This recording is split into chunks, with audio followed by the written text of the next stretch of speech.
safe to state that the grandchildren of some of the people in this theater will not be born on Earth.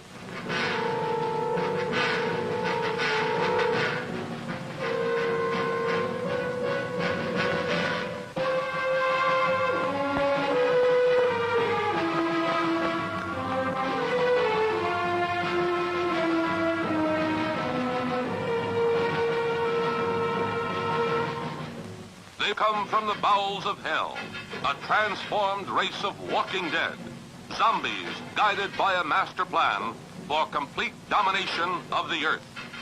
Plan 9 from outer space.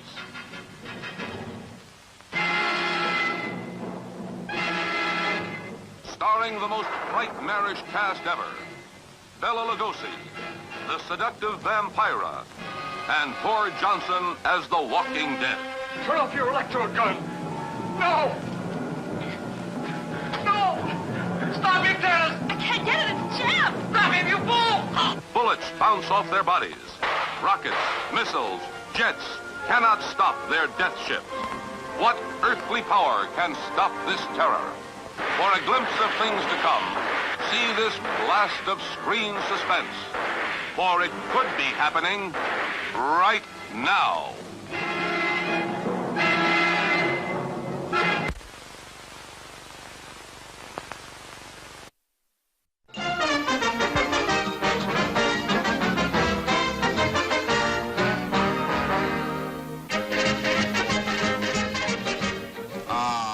Going to be another one of those cat-chasing mouse pictures? No, as a matter of fact, it isn't. It's a dog-chasing cat picture.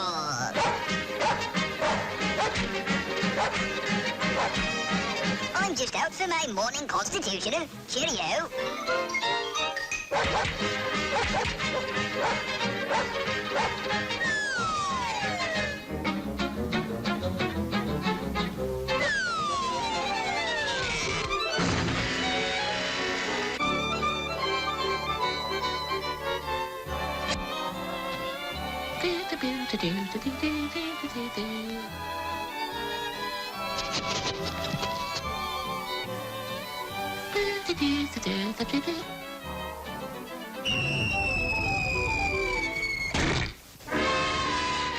Chasing cats, that's a silly pastime for a smart dog like you.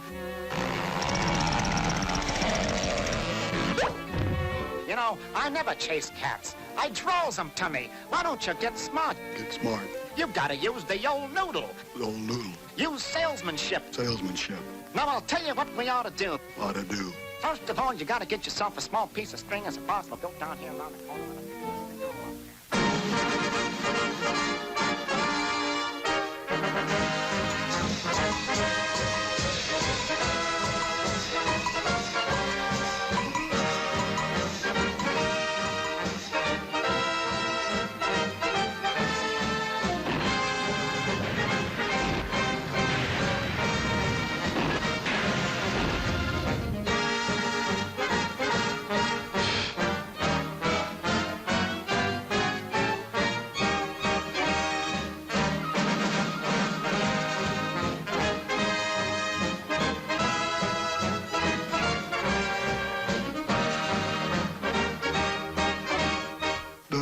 Shake. You are a nice pussycat, and I like you because you are my friend, and I am your...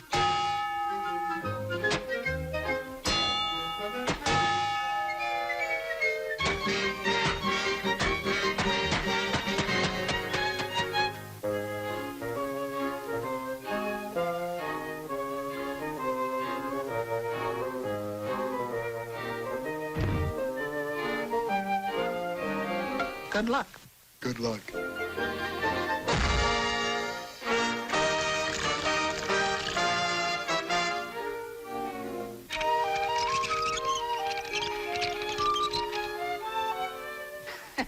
It didn't work out so good. So good. Now, I'll tell you what you ought to do. Ought to do. You've got to appeal to his love life. A love life. Get yourself some balls and we're going to get balls and we'll take it around the corner.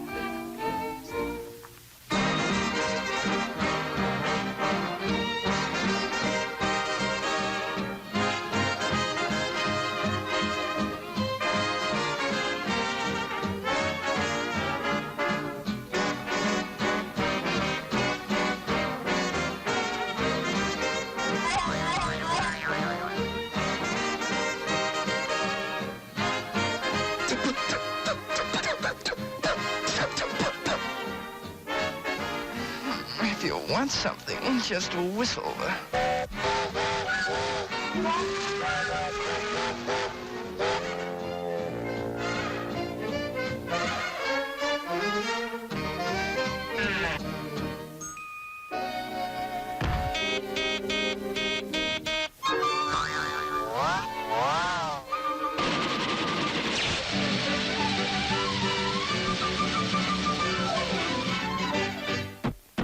Come in. Oh, fly with me to the cat's paw. We will make beautiful music together.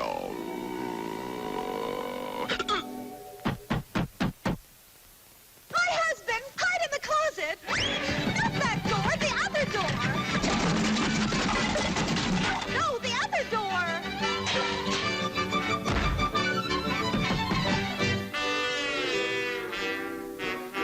No, open up, open up. I'm gonna break that door down. I'm gonna come in. I'm gonna get you. Home on the range, where the deer and the antelope play.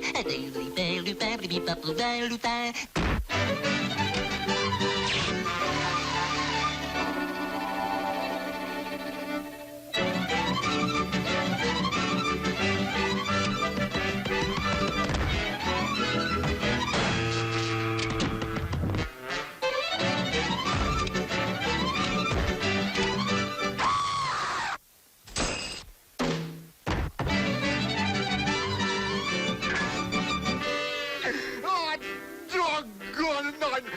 I never will find out old pussycat. Now I'll tell you what you ought to do. Ought to do. Instead of chasing cats, Cats. chase dogs. Dogs. Good luck. Good luck. Whoa, I'll show you what. I'm gonna get you down. I'm getting down to the dog market. You always bring it down.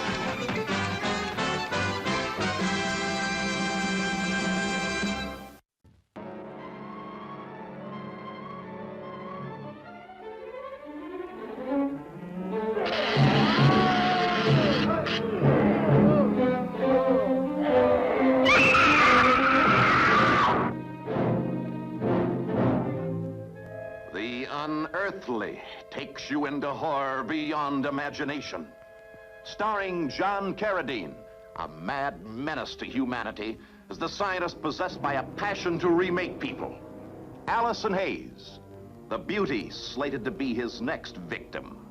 Now, my dear, tell me what's bothering you.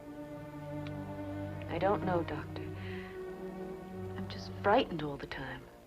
You mustn't be afraid, not of anything. I want you to have absolute confidence in me. Trust me implicitly. I have found out how now to add to the 16 existing glands a 17th. Artificially developed a new gland. What this gland does to this blonde beauty when it's electrolyted into her body. It's an experience in horror almost unbelievable. Now listen, you and Grace take the main road into town. Remember, stay in the shadows till you're clear of the house.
Good evening, goblins and ghouls, and welcome to the Friday Night Scream Stream. I'm your host, Spakenstein, joined as always by my very good friend, Mr. Evan Sink. Good evening. And welcome everybody to a very special episode for many reasons tonight, like a multitude, more than I can count on one hand. We have a very special episode in store for everybody tonight because first off, this is our season 5 finale. This is our 10th episode of season 5. So this is this is our finale. Yeah, this is, and on top of that, this is also our officially our 50th episode. So to all the haters out there who said we couldn't make no, trust me, we're here to prove you wrong. We are. We made it to the big 5-0. So we couldn't have done that without our wonderful audience that has been with us every step of the way. S-Sync, Sweet Feet, Sylarn, Fresh Rogan, of course, who's not with us tonight, but so many people, so many viewers have made this a lot of fun hanging out with us as we watch our public domain horror. That's what we bring you guys every Friday, and sometimes it's things I've seen before. Heyo, S-Sync's in the house for episode 50. Can we call it our golden? Yes, our golden jubilee. Yes, it is our golden jubilee. So you definitely want to call it our golden jubilee, of course, absolutely. It is our golden jubilee. So we are celebrating in style because not only are we ending this season like we do every season with a Bela Lugosi movie, but the man is in the house tonight. The man is certainly in the house. We also have our first Ed Wood movie of the stream. And that's a very, very special occasion. If you've never heard of Ed Wood, you've never seen an Ed Wood movie, then you're in for a real initiation tonight because he's a bit notorious. He is notorious. If you haven't heard of Ed Wood, he's been called the worst director of all time, and that might be a little bit of an exaggeration. Do you think that's mean? Do you think that's too mean? Some people have said that it is, but he's certainly the director of all time. The director, yeah. That's certainly been a good way to put it, and his reputation has kind of landed more there than staying the worst. I think in the 80s was when he was first given that moniker. And since then... Not to give him too much credit, his movies aren't very good. No, they're not very good. But when you really dig in the true bottom of the barrel, you see there's much, much worse than Ed Wood. Oh, Ed Wood, yeah. Ed Wood actually was putting some passion and he did not lack for passion. No, he certainly did not. This was a man who just... both barrels, full steam ahead, was gonna make movies. He was not gonna let anything stop him, and he's just a very interesting, multifaceted character. So that's what we're going to be talking about tonight. We're going to be getting into Ed Wood's life and how this movie was made, because again, if you haven't heard of Ed Wood, one of the things that kind of raised his profile was when Tim Burton made a movie about Ed Wood's life in 1994 starring Johnny Depp as Ed Wood. And it's all about the period of Ed Wood's life where he was working with Bela Lugosi, who is, again, the star of tonight's film and one of our mainstay actors on the stream. Dare I say one of our favorites, certainly one of my favorites.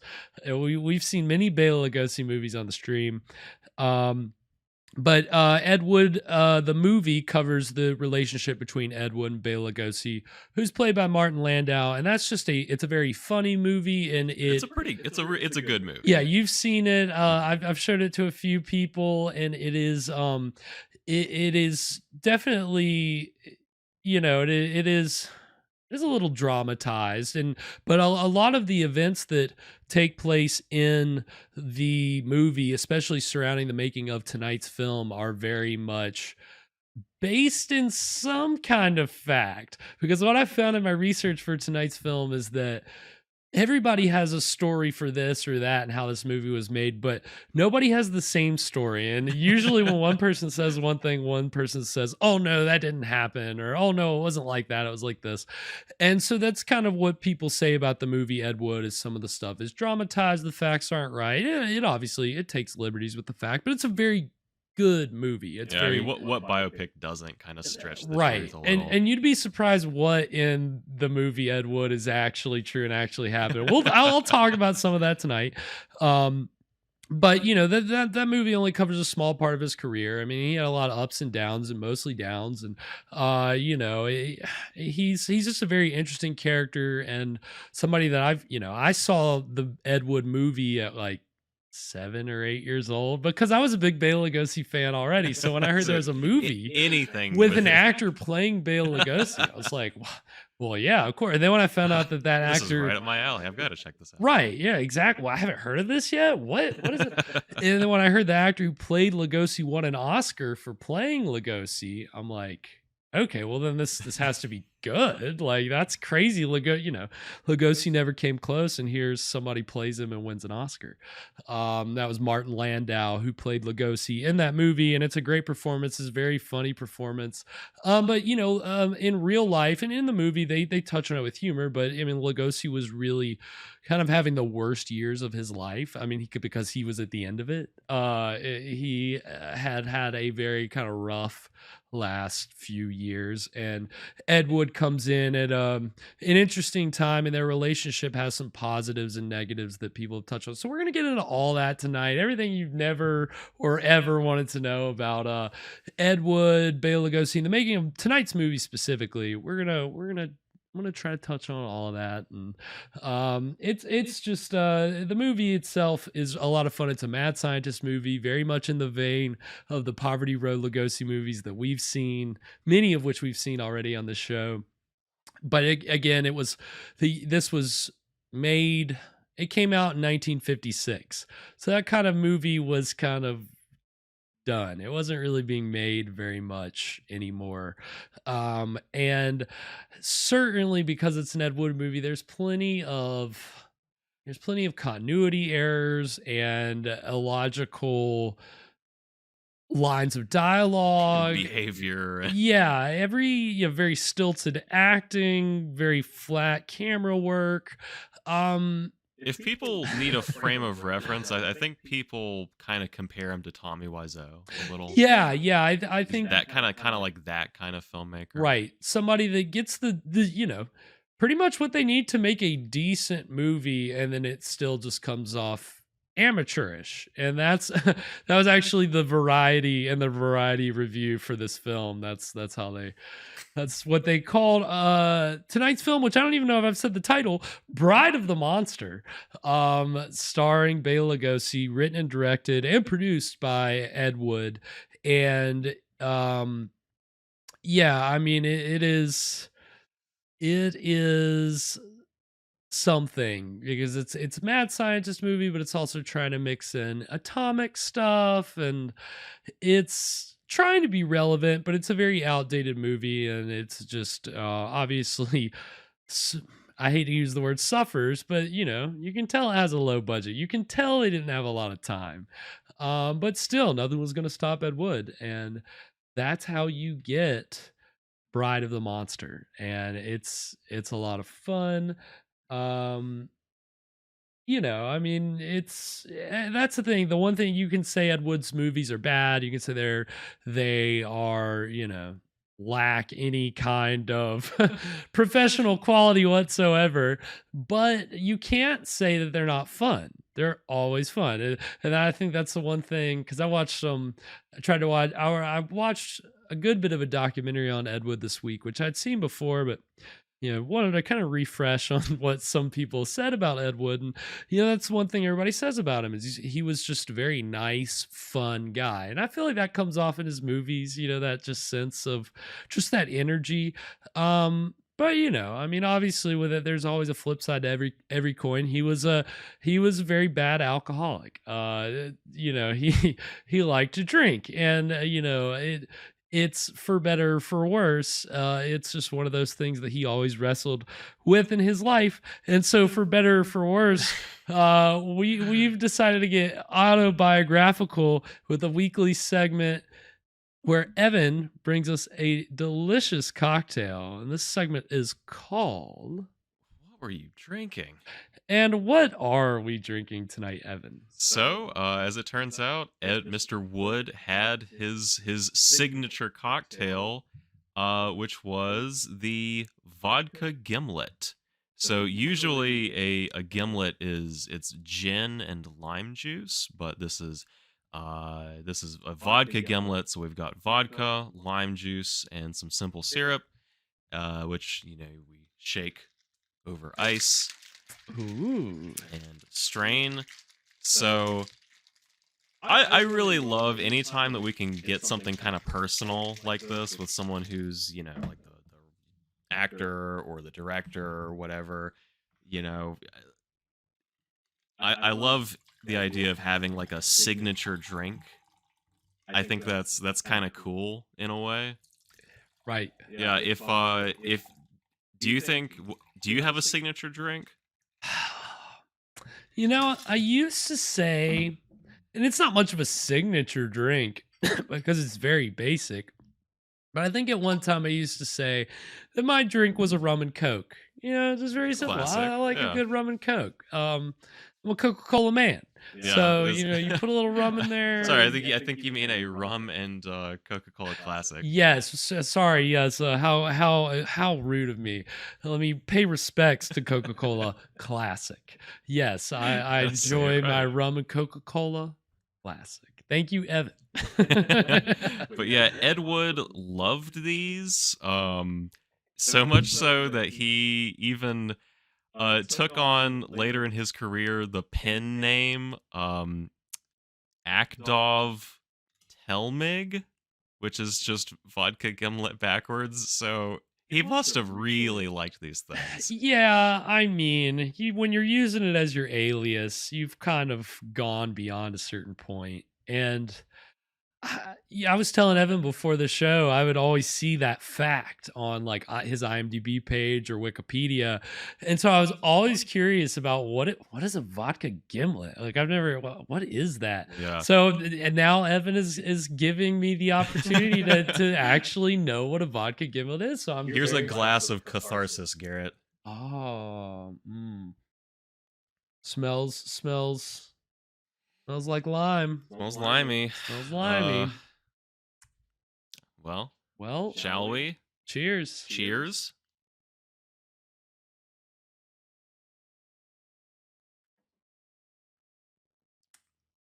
Not bad. That's not bad. Not bad. That's not bad. I get it. I think it was in the recipe that you sent for this. It was more of a longer article, and it talked about how maybe I don't know if it's just the gimlet in general or this kind of gimlet, but some kind of it's good. It used to be a good drink back in the day for scurvy because it's got a lot of for the sailors. For the sailors. Yeah, for the London gin and the limes from wherever they get limes from. Yeah, I mean, this is an interesting drink because it's not like when you sip it, it's not strong.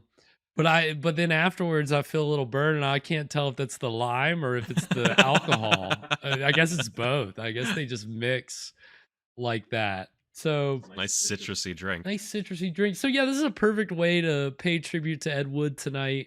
And I just can't imagine him, constantly slamming down vodka gimlets. But he was a drinker, and at this time Lugosi was too. And we've talked before about what was Lugosi's favorite drink, and what what was it called? The boxcar?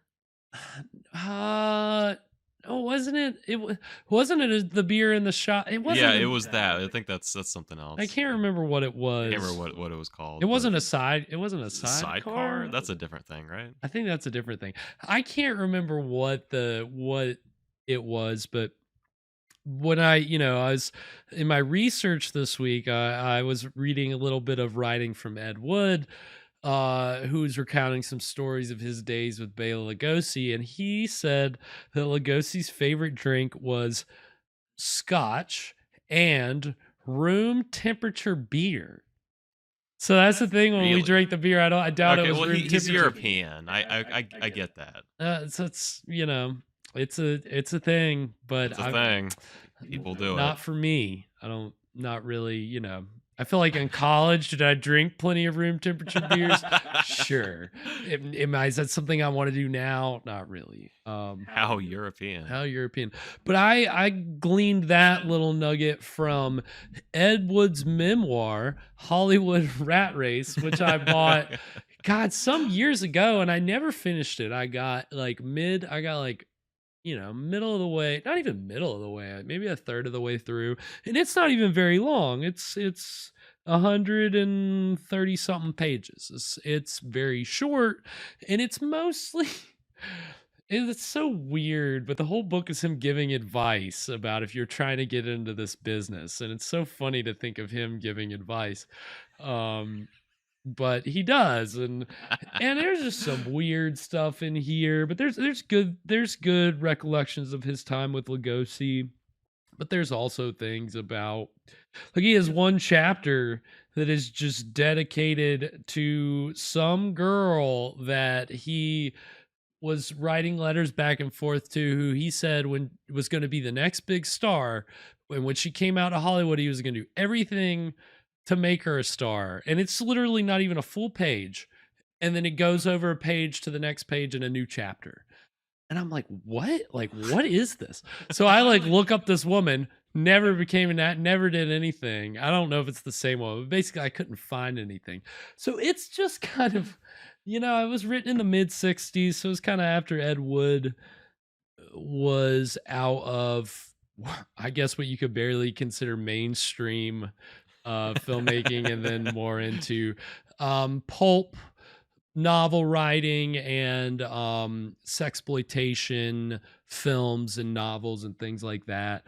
And so he was really, the alcoholism was taking over. But tonight's movie, there's something I almost hate to say it, but there's something just really sad about writing pulp fiction using or an alcoholic writing pulp fiction using his favorite drink as his pen name. Yeah, that's an oof. It's an oof. Not much subtlety with Ed Wood. Not much he's not subtle at all. And that's what we'll see in tonight's movie. Usually tends to hit the nail on the head pretty hard, and he has, I don't know, he has always been an object of fascination for me, but that's really only because through the movie Ed Wood I was familiar with Bride of the Monster, and of course, which most people know, when he was given the title worst director of all time, the worst movie of all time was considered to be his film Plan 9 from Outer Space. And so it's this tonight's film, Plan 9 from Outer Space, and then the first movie that he did with Lugosi called Glenn or Glenda, which is actually a semi-autobiographical story of Ed Wood. He, that was really his heyday. That was when he wasn't being paid much money to tell these stories, but he was getting to tell stories he wanted to tell. He'd always been inspired by Lugosi. He had always, he just had a very interesting story, and was always, had this dream. And so for 4 or 5 movies, he chased it. And, again, and he got to work with Lugosi. He got to work with, it's a good get. Pretty good get. And and we'll go over kind of how he met Lugosi and how they ended up partnering up together. But it is certainly an interesting story. And here's my copy of tonight's film, Bride of the Monster. There he is. And I guess I've had again around the time that I first saw Ed Wood. I got this, I believe, at a Suncoast Video. So if you remember, if you went to the mall a lot in the What's the early aughts? 2000s, yeah, then you'll remember Suncoast. And that's where I picked up this little puppy. And I watched it a lot growing up. I mean, and I certainly now more than ever see the idiosyncrasies and the errors and all these things that when I was a kid I didn't even notice. Because this is technically even a better film than Plan 9. Like this is definitely Ed Wood's. This is his best movie. His I dare magnum I opus. say there are some other movies that he made which aren't as well known. He made around this time that don't have Lugosi, which some people say in certain respects consider better, certainly better than Plan 9, but even better than Bride of the Monster. And so we'll talk about those later. But Bride of the Monster was definitely kind of his it was his Lugosi movie. It was his shot to really make a true mad scientist Lugosi movie. I mean, he wanted to give Lugosi work, and this is a prime Lugosi role. Lugosi is given every opportunity to chew the scenery and do what he does best. And we've seen, I got half a dozen Lugosi movies at least, because, we've had 5 seasons, and he's so often squandered. He is. Again, the movie that he made after tonight's film, which also has Tor Johnson, who's in tonight's film, The Black Sleep, I think we talked about it. I'm like, oh, he plays a mute butler. Like, he doesn't even have any lines. Like, and in a book written about tonight's movie, it's called, it's the name of the movie, Bride of the Monster, but it's Scripts from the Crypt. And so it has the movie's original script, but it also talks all about the making of the movie.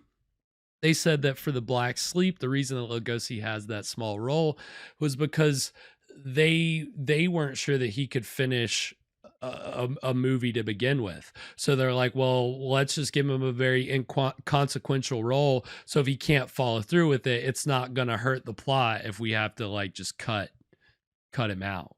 Yeah, because about how old was he at that point? He was 77. I think he passed away at 78. I'm not quite sure on that, but he shot The Black Sleep the year before he died, and I guess he shot this the year before he died as well. And that last year was really tumultuous for him, because he was trying to get out of the throes of his drug addiction, and so I think it's certainly he went through the ringer his last year. But we'll talk all about that. It's all wrapped into the production history of this movie. It's a very interesting history, so I think we're gonna have a lot of fun. Yeah, anything before we get into it tonight, Evan? Anything about Ed Wood or Lugosi, or episode 50, or any? I don't know.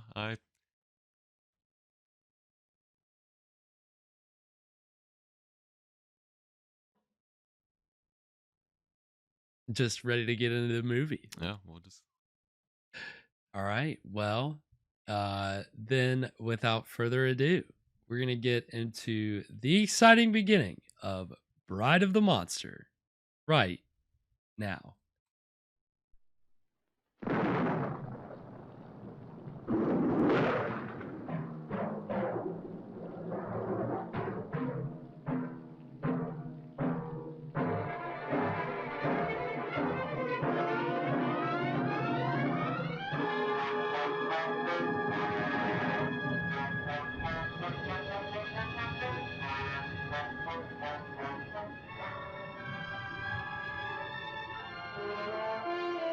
Most of these actors are Ed Wood regulars, people that appeared in definitely more than one Ed Wood movie. You see here Edward D. Wood Jr., that's his full name.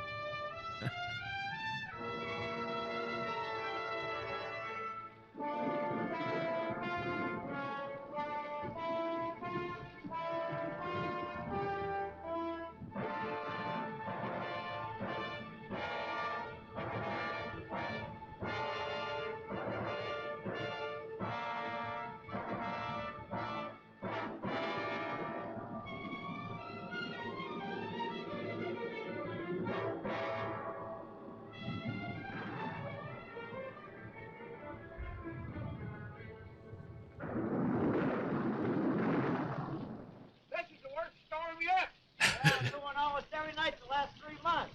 Well, it sure ain't natural.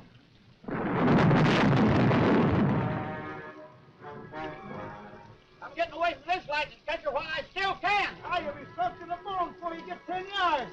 Well, I'd rather be soaked than barbecued. This is the worst storm yet. There's something about that line. Yeah, great way to open Just your open movie, your right? Old Falls is one big active magnetic force. If this hospital will make it to the main road, maybe we can make it over to the old Willow's place. Are you out of your mind? You actually believe in that monster?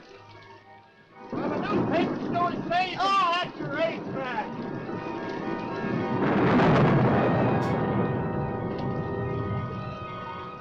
There's the house. Don't look good to me. Ah, you're just spooked. Well, spooked enough. That place just don't look healthy. It hasn't been lived in 15 years. It's deserted. It is, huh? Huh? So you'll see Ed Wood loves stock footage. You know, a lot of stock footage mixed in here. It's like a cheat code for filmmaking. What do you want? Let's get out of here. We didn't think anybody lived here. It was all his idea. We thought maybe we'd get out of the rain. It looks like it's going to last all night. It's pretty bad out there. Oh, no, you can't stay. Oh, be reasonable. You can't stay. We might catch pneumonia out there. You're not welcome in my house. Go away now. Go, go, go. Oh my God. No. The monster. Now do you believe in those newspaper stories? You hear that, Lobo? You're the monster. Perhaps one day you will meet the monster.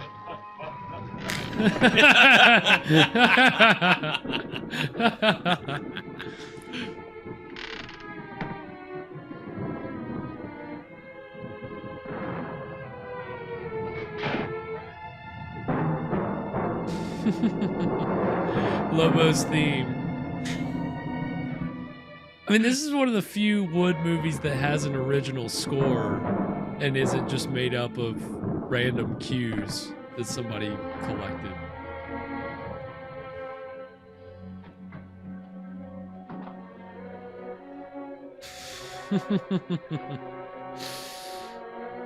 Got all of our science stuff. We're back in Dr. Zorka's lab. All our science stuff, and you see the very intricate stonework back there on the back wall. Oh, right.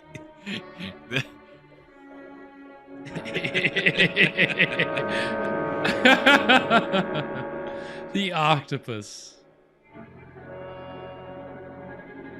Let me tell you, there's a whole story behind the octopus. We'll talk about it later. Nice wallpaper. Basically, it looks like it. The book that goes over the making of this was like, maybe the set designer just didn't realize, like, maybe didn't know how they were gonna have such high key lighting, or maybe just didn't realize how much detail they would need to put into the wall.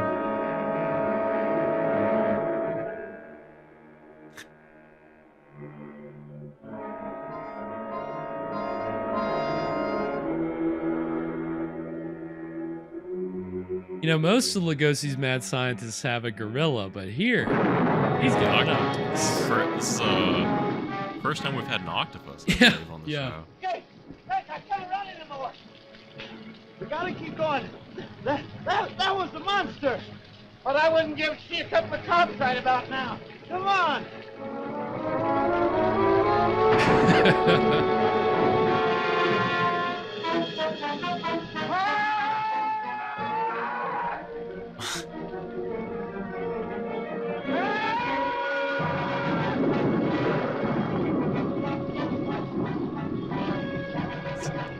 So it's supposed to be like a big octopus, right? Yeah. They're definitely selling the illusion.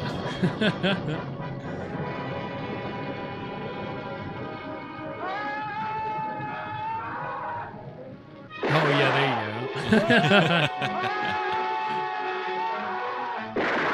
Look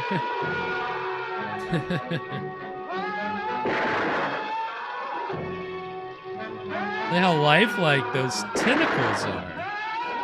Yeah, they're really getting them.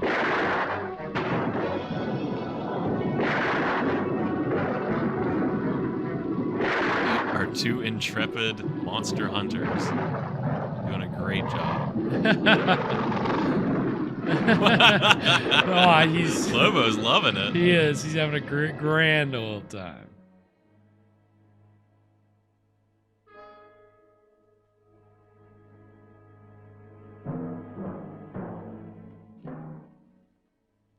You get these straps off of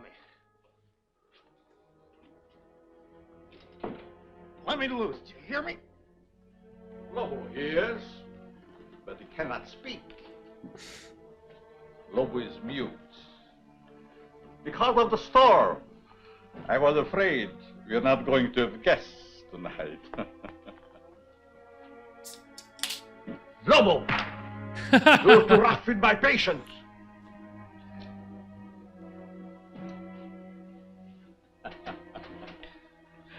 Already he tires of our humble hospitality. I said, let me out of here. At the moment, I'm afraid it is impossible. Who are you? Vornov. Dr. Eric Vornov. The name will mean little to you. All right, now open wide, say ah.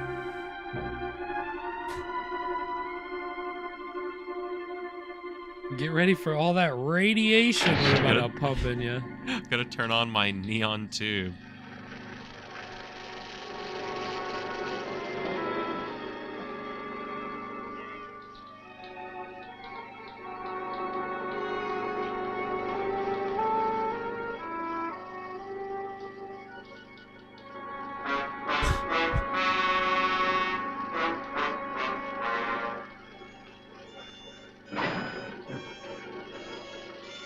What are you doing to me? You will be soon as big as a giant. What? The strength of 20 men. I'm gonna make Or- you huge. Like all the others. Dead.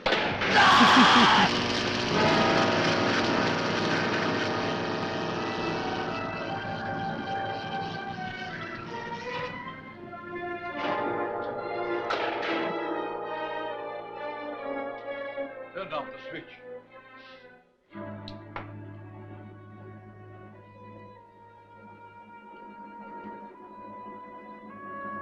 Damn it, we lost another one.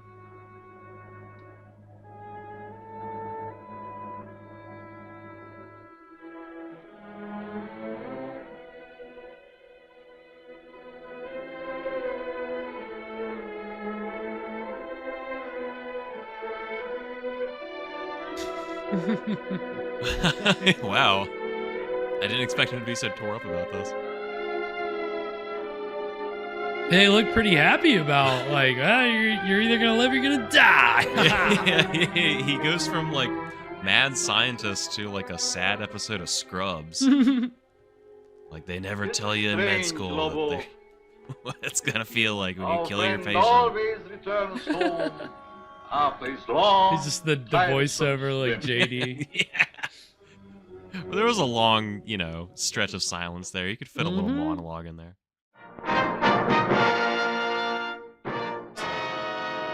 Monster takes two.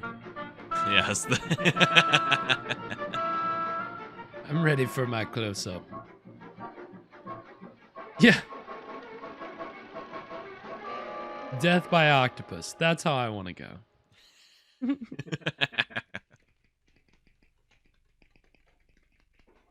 Click. What's your name? You find out. We will. Hey, watch that cigarette. There was a whole thing in the back of the book about You're in the swamp. this actor being in the movie. I didn't read it. It was like, it's a whole thing. Why is there 10 pages about this guy that's just in this scene? Vagrancy will hold you for 72 That's hours. how Take him downstairs in-depth and this book him. book All right, is. let's go. Let go of me, I said. The guy at the desk is one of Ed Wood's regulars, Paul Marco, who's in Plan 9, He plays the same role of Kelton the cop.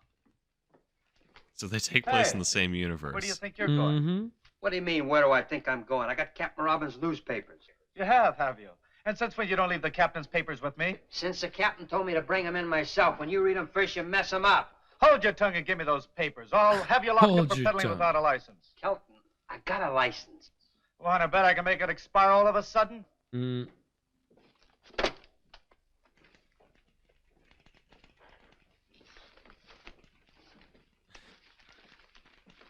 That's right, all the papers. Yeah, they definitely stacked. Like, I gotta have my Daily Mail and I gotta have my Weekly World News. Here's a late You know I like my tabloids. Look, why can't I work on this case? Back to your desk. Yes, sir. Kelton. Yes, sir. I told the boy to bring the papers in So himself. that guy, he's missing But if you ask me, I didn't. his right index finger. Huh. Kelton. Yes, sir. Where's Lieutenant Craig? Oh, yeah, he is. I think. Send him in. Yes, sir. I didn't know that till I read it in the book today.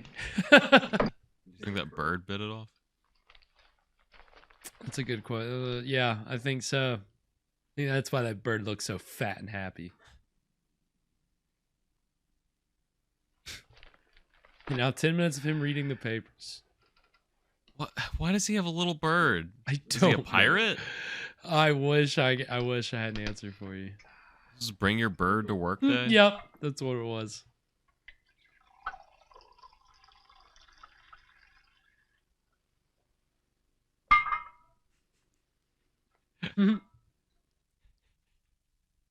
I couldn't get a sitter for the bird. It's just going to have to be here with me. Hi, Captain. Hello, Dick. Sit down. Seen today's papers? Is there anyone who hasn't? Well, there's one nice thing about birds. They never cause anybody any trouble. Your girlfriend writes a good story. She thinks so. Anything Your new? girlfriend. 12 think this is supposed to be, disappearances around this Alfred place and nothing to go on. And nothing this time either. I've been around that swamp so many times, I'm getting web-footed. What? It's been fired recently. It's been fired several times recently. Jake Long's wife identified it a little while ago. The coat belonged to Leif McCrae, his partner. They went hunting out by Marsh Lake. Never returned. Not much left of it. The boys found it floating in the lake. What about the rifle? About a mile from the old willow place. All ties together. But it doesn't prove anything. You think there's anything in these monster stories? Your girlfriend does. What about you? The police don't believe in monsters. Facts are our business. Facts and only facts, and don't you forget it. I'm telling you, the captain isn't seeing nobody. Now, please be a good girl, Miss Lawton, and go. Captain Robbins, will you tell this Junior G man to let me go? Kelton. Yes, sir? Let her go. Just as you say, Captain. It used to be a newspaper reporter could get information around this place. What in the world do you mean? Now he makes like a comic. Dick Craig, I don't put much stock in the future success of our married life if already you're holding out secrets on me. You've been dodging me all day. Where'd you get an idea like that? You mean you haven't been dodging me? No. And all those times I called and Kelton said the line was busy, it really was. Yes. Okay, let's have the story on Lake Marsh and the monster. I don't know what that was. There's something about the cutting or something there. I Just felt thought a little... so. There are no such thing as monsters. This is the 20th century. It's just all very... Don't count on it. Monsters, I mean. Now, Janet. Don't you now Janet me, and you can count our engagement off. You don't mean that. Yes, I do. No, she doesn't. I most certainly do. Well, then give him back the ring. What? If you're throwing over the marriage, give him back the ring. Now, Chief, Captain, give him back the rock. It's the only fair thing. I'd rather throw it in Lake Marsh first. Besides, we've got to leave our personal lives out of our business lives. As it should be. As I've been saying all along. Dog. Now, what about the monster story? Well, that's your own story. You wrote it and you're stuck with it. There's no such thing as monsters. Well, 2 more men have vanished up at Lake Marsh. That makes 12 in 3 months. Everything points to an inhuman violence. Or do you still stick to the alligator devouring routine? You're withholding news from the public.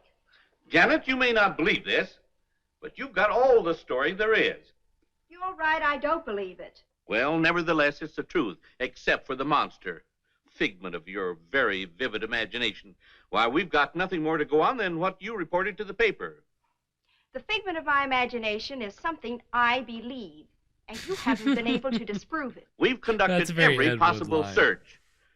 Monsters, that's fantastic. You know that. Our business is dealing in facts, evidence. Can't you see that? Men disappearing. There's plenty of quicksand out there.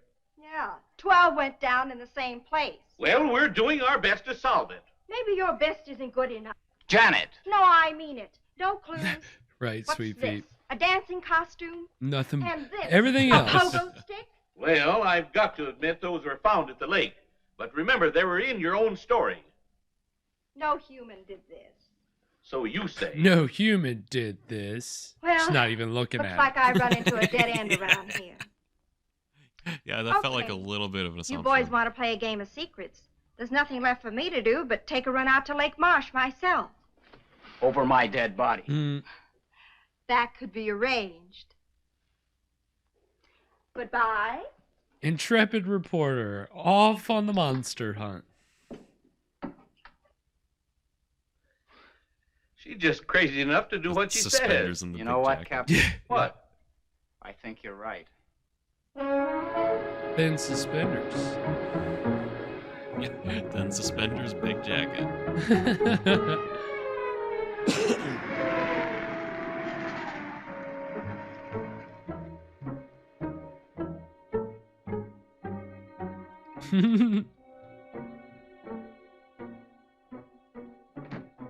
Yeah, man, Ed Wood knows how to write bars, man. Let me tell you. We're about to get some straight bars up here in this scene. This is great. Hi, Tilly. Hi, Janet. Long time no see. Tilly, do you remember a couple of years ago in the real estate section when the old Willow place out on Lake Marsh was up for sale against back taxes? Seems to me that was around November or December of 48. Want to see the files? Yes. Just a minute. Good memory. Here we are. I've got them right here. December 48. In the top pile there. I won't be long. Take your time. I ain't going anyplace, and neither are they. I'm just your friendly neighborhood file clerk.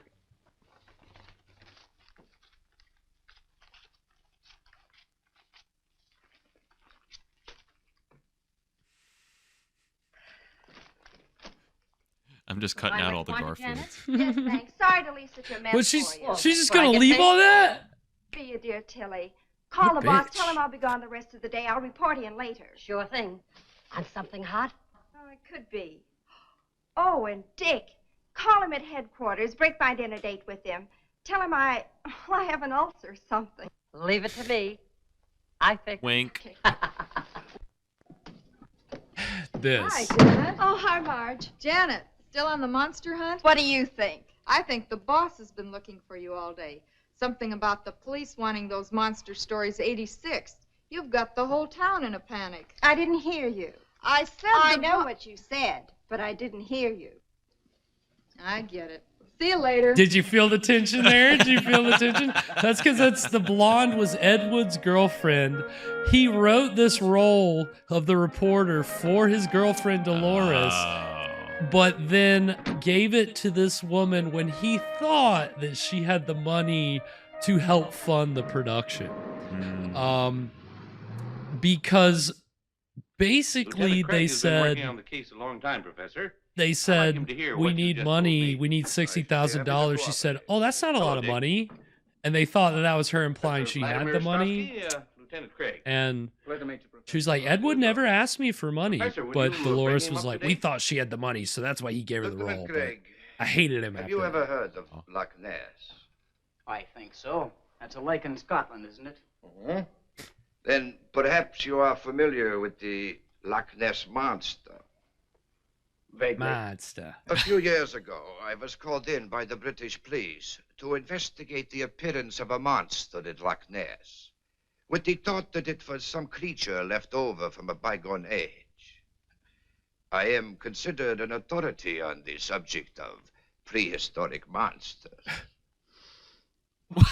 Talk However, I into this must flower admit that for my me. investigation There's no failed to microphone get the in it, I desired swear. result. Who is this character? In that I did not see the monster myself. Professor Strauss. But others did. There are sworn statements. Professor, is it your theory that perhaps Zo the Van Loch Helsing. Ness monster crossed the ocean and came to the swamp? I consider this possibility extremely remote. But the cases do bear a certain similarity in that there are so many very descriptions What a of theory! this so-called monster. This is what I'm about. And I thought perhaps with my knowledge of such things, and with your permission, of course, that No, I no, might no, be not able at all. to This is shed not what some I'm light saying at all. on this mystery. That is the reason for my presence here. Can What do we you think, start Dick? that conspiracy theory Well, that the no Loch Ness denying. We monster need swam help across from the ocean? Now he's in the swamps of your findings America, secret for the hanging time out with being? Bigfoot. As you will. Bigfoot's having him mind a over for little vacation. company? How do you mean, company? Lieutenant Craig, at times the police can be quite useful. I should be most happy to have Lieutenant Craig's assistance. How soon can you be ready to leave for Lake Marsh, Lieutenant Craig? I'm ready. No, I suggest we wait until morning. There was a storm brewing when I came in, and it is so close to nightfall. According to reports, the monster strikes only at night. Undoubtedly true, but the preliminary investigation should take place in daylight. The night, the monster, all in good time. Sounds logical. Whatever you say. Now, gentlemen, He's since being I just very arrived agreeable. in town this afternoon, if you will excuse me, I should like to return to my hotel. Certainly, sir. Good day, Captain. Professor.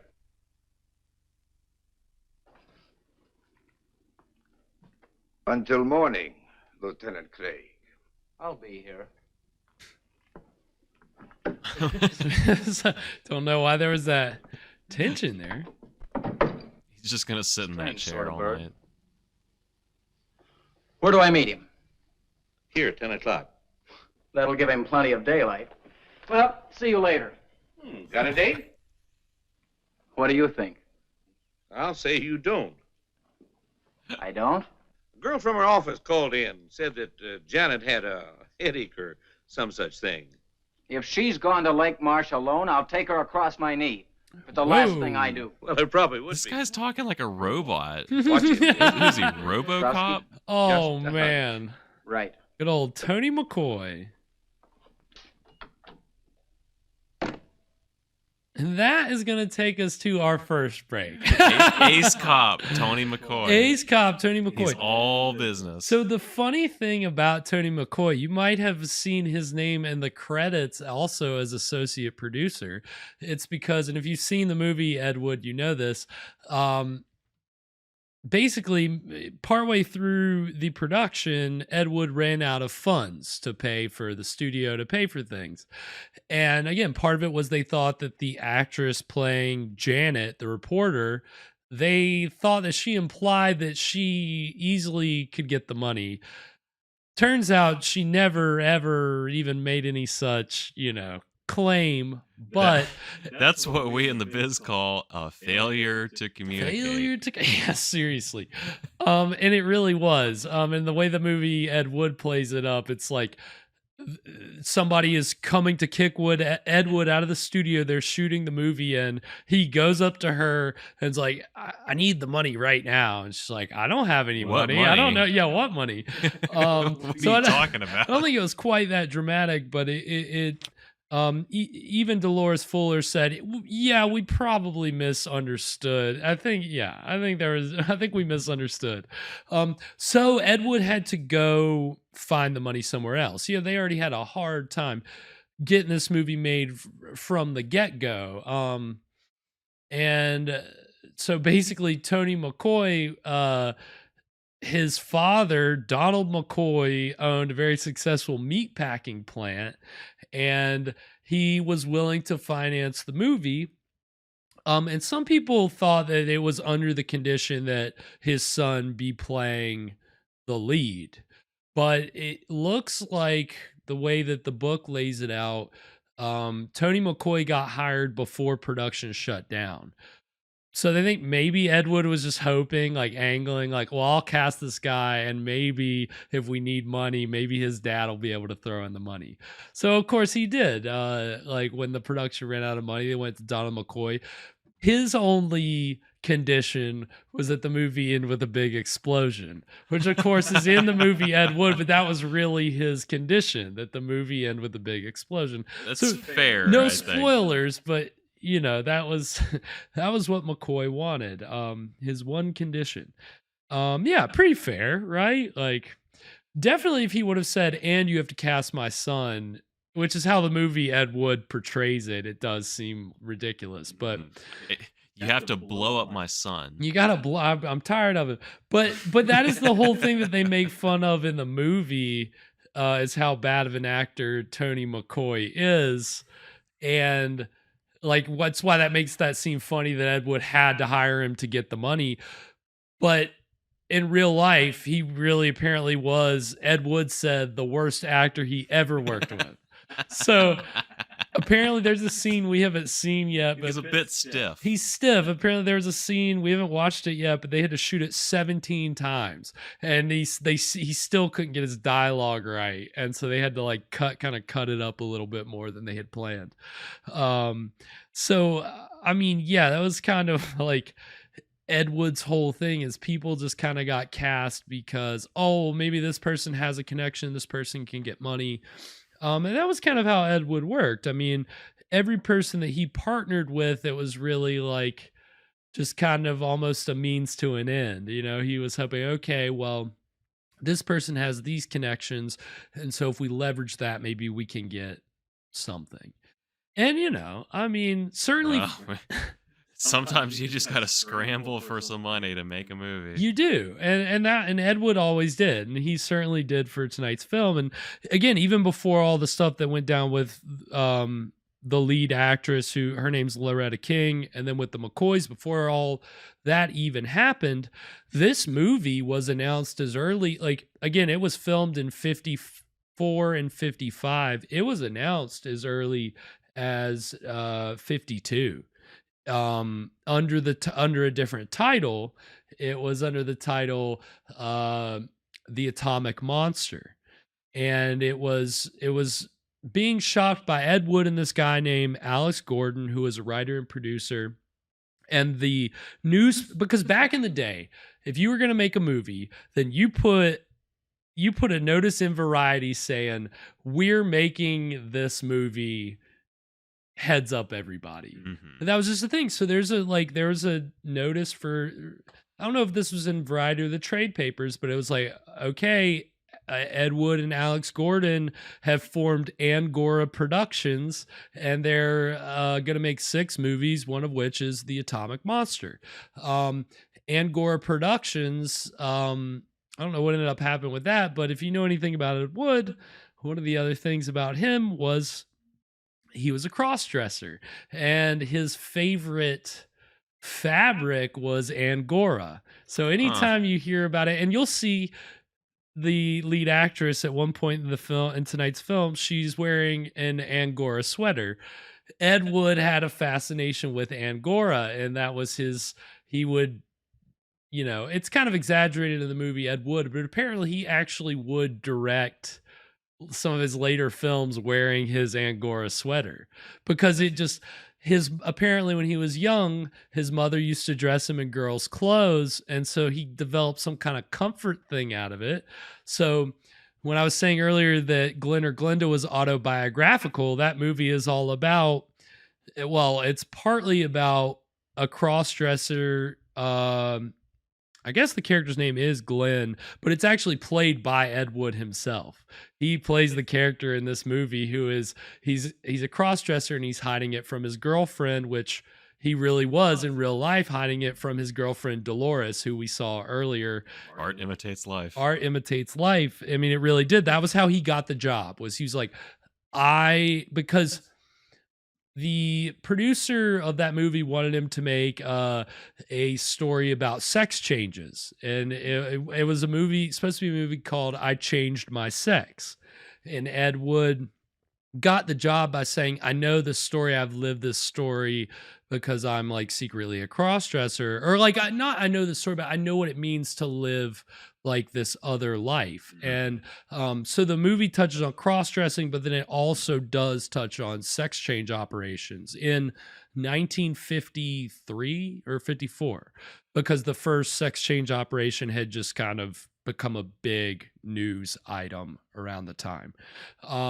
So Ed Wood, that was how he angled to get the job, and he inserted all these autobiographical elements all the way through playing the character.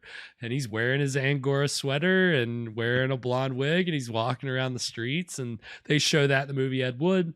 And it was through the guy that he co-wrote tonight's script with, Alex Gordon, that he met Bela Lugosi, and that he got Bela Lugosi to be in Glen or Glenda as this narrator, puppet master character who doesn't really seem, he's not narrating the events of the movie. Like, and it's some debate whether Bela Lugosi knew what the movie was actually about or not.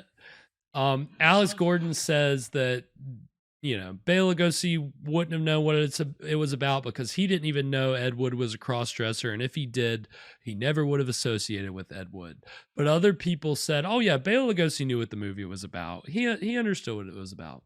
So that's like the whole thing with every story in Ed Wood's life, is that some people say one thing and then other people say another thing. And that was the same thing with, the co-writer of tonight's movie, Alex Gordon. They both said, well, no, I wrote most of the script, and this guy just kind of came up with the idea. Ed Wood said he came up with everything, and Alex Gordon just had this title, The Atomic Monster.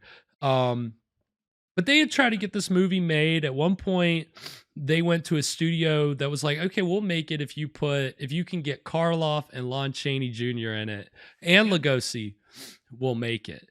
And so they tried that for a little while. That didn't work. So that's why they announced it in 52. They tried all these things to get it made. But he had Lugosi on board. He always had Lugosi on board. And then at a certain point, he fell out with Alex Gordon and rewrote the script and retitled it Bride of the Atom, which then later it was changed to Bride of the Monster. But this movie was shot under the title Bride of the Atom, which is why we watched a cartoon called Up and Atom, because it had the word atom in it, and I thought maybe there'd be some atomic thing in it. But if you saw tonight's cartoon, there wasn't. There was no atom. That was an atomic cat. That was, an atomic something. But yeah, so but that was like basic par for the course with every Ed Wood movie, it was always a struggle to get made. So the trailers that we're going to see during this break are two Ed Wood movies that aren't as well known.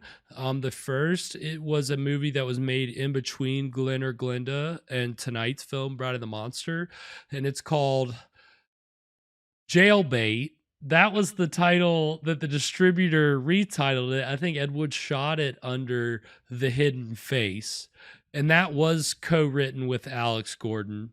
That sounds like a very different movie. It does, doesn't it? The Hidden Face versus Jailbait. It sounds very different. And it is more of apparently a little bit more of like a. I've heard it be compared to like a Twilight Zone style story. But he wanted Lugosi in that. Lugosi ended up having a scheduling conflict. He couldn't be in it. And so he wasn't in that, but I've never seen Jailbait, but that one's got Dolores Fuller in it, his girlfriend. She was the lead in Glen or Glenda and Jailbait, and then was supposed to be the lead in tonight's movie, and he gave away her part. And then, at pretty much around the same time, she was finding out, oh, he's a cross-dresser. So kind of a mix of things caused that relationship to implode pretty soon after the making of tonight's film. And then the second trailer that we're going to see is for a movie that was shot after Plan 9, and another movie that he did in between Plan 9 and this, which we'll talk about later. But the other trailer we're going to see is for a movie called The Sinister Urge, which is probably a little closer to, you can actually see the decline that Ed Wood was taking, like where his material was starting to head from hokey horror science fiction movies to more sexploitation, kind of straight up exploitation cinema. And Sinister Urge, I've never seen it. I've seen the trailer before and it just looks very sadistic. It's, you know, just very aggressive. And it's all playing on sex. So, you know, that was where his career was heading, but it's still fairly tame for what Ed Wood would go on to do, which was pretty much hardcore pornography by the 70s, unfortunately. But yeah. Gotta make that money. Man's gotta work. Man's gotta make that money. Man's gotta eat. He's gotta eat. So we're gonna see the trailers for Jailbait and The Sinister Urge, and when we come back, we'll get into the exciting middle of Bride of the Monsters. So stick around. We'll be right back.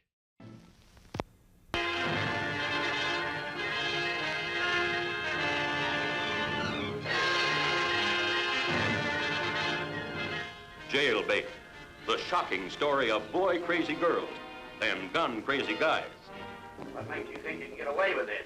Let us worry about that, bud. I'm through for the night, Mac. I'll be on my...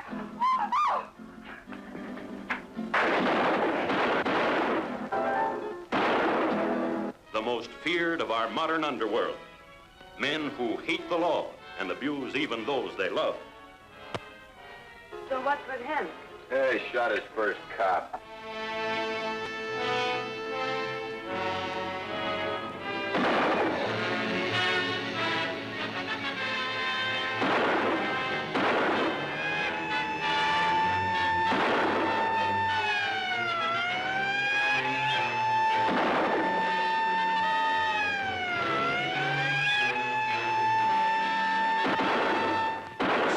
Siren-screaming, bullet-blazing thriller, Jailbait.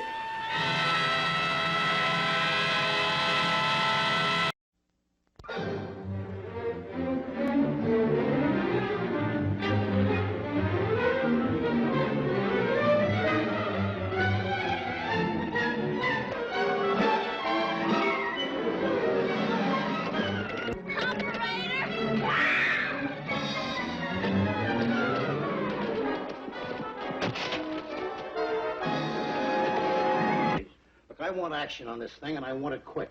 I've got my whole department working around the clock. Well, you'll have more help to call on. I announced in the early papers I'm making more men available to you. Now, Matt, this smut picture racket has got to be stopped. And the murders caused directly by this filth has to be stopped.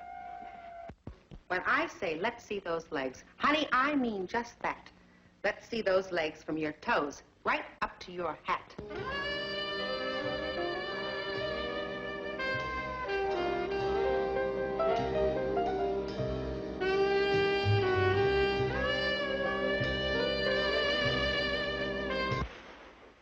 You know why we're here. One of your boys has gone too far. Which one?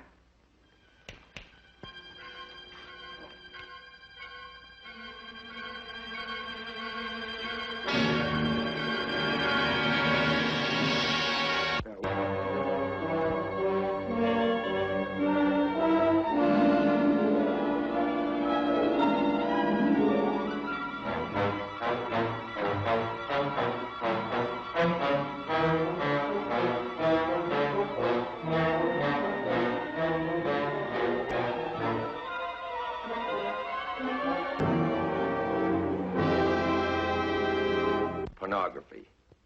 A nasty word for a dirty business.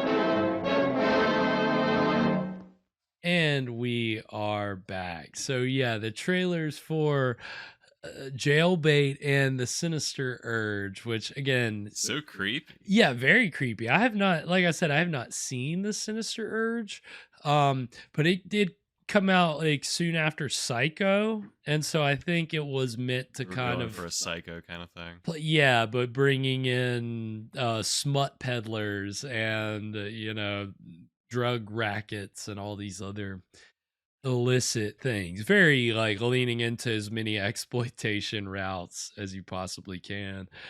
Sex maniac, I mean, check some boxes here. Checking a lot of I mean, just a very violent film, like as you can see, and that was like where Ed Wood's career basically ended up heading after that.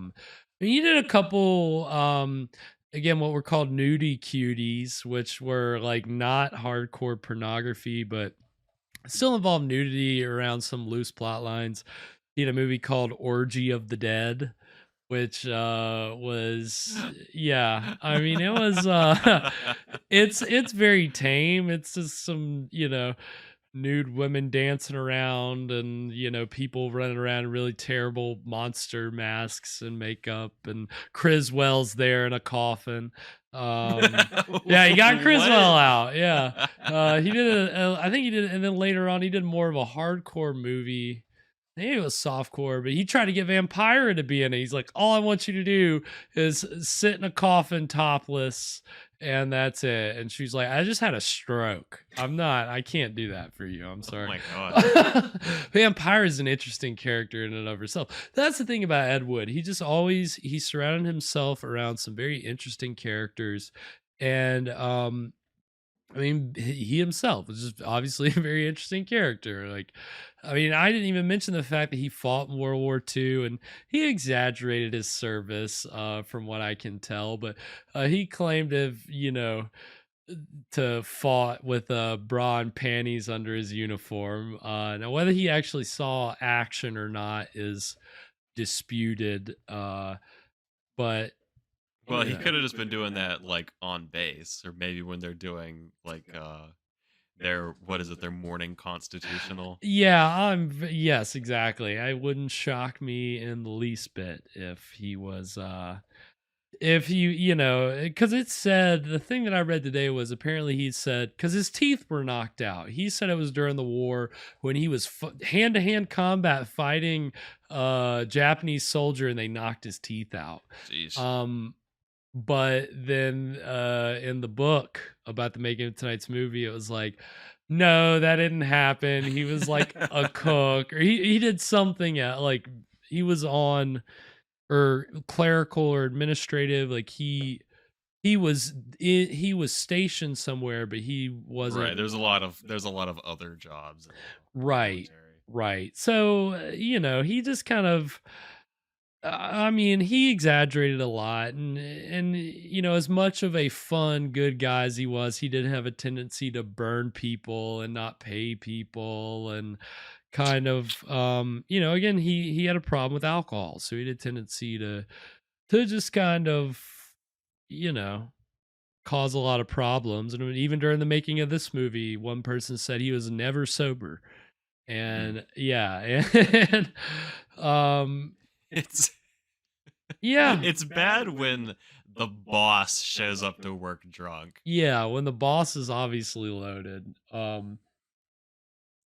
Like, it's one thing if some, so one of the employees shows up drunk, but if the boss does, then it's kind of a wash. Yeah, maybe that's not the best work environment for you.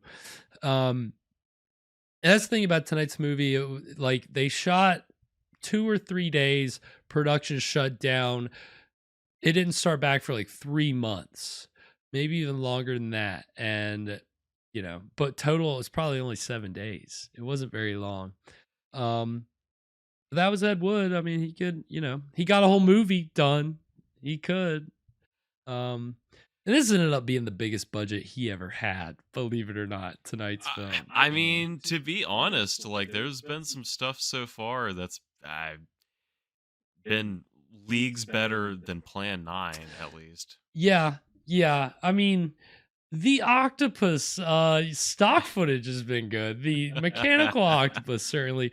So apparently, it's there's all this conjecture on whether it was rented, borrowed, or stolen from the studio. octopus? Yeah, the octopus from the studio, because it was made for a John Wayne movie called Wake of the Red Witch, which is Okay. it's some sea movie where John Wayne is.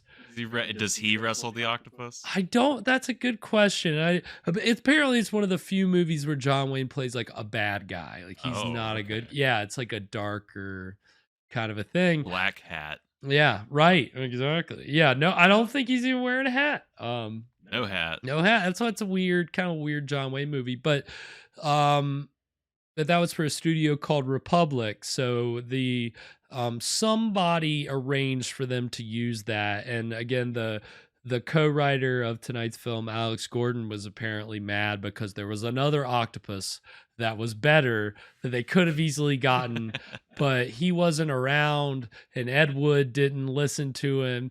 Like he had a falling out with Ed Wood while this was being made. He was co-writer and he had written another movie with Ed Wood, Jailbait, but they just kind of had a weird falling out during this movie. And, but Ed Wood was able to get this other octopus from Wake of the Red Witch, and they forgot the motor.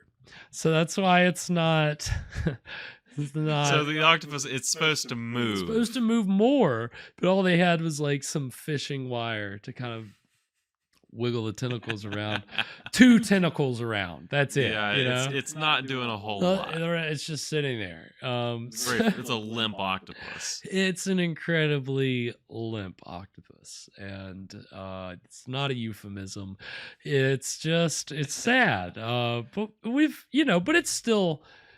You have to appreciate Ed Wood's inventiveness of cutting in pretty decent stock footage of a octopus. Yeah. I mean, other big monster movies did that same thing. Right.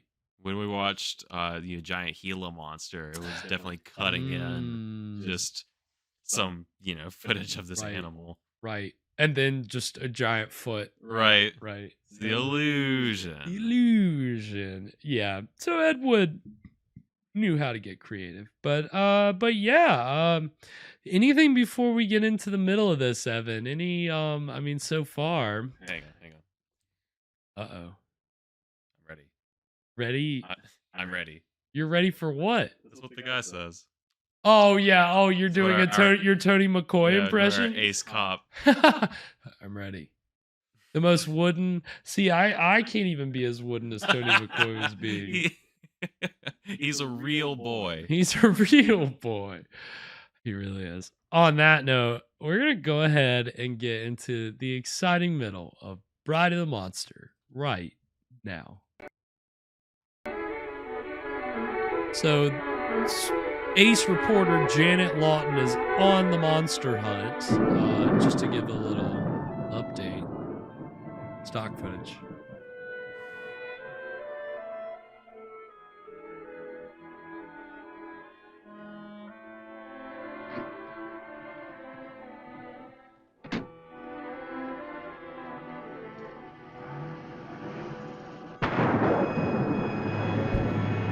Suddenly it's storming.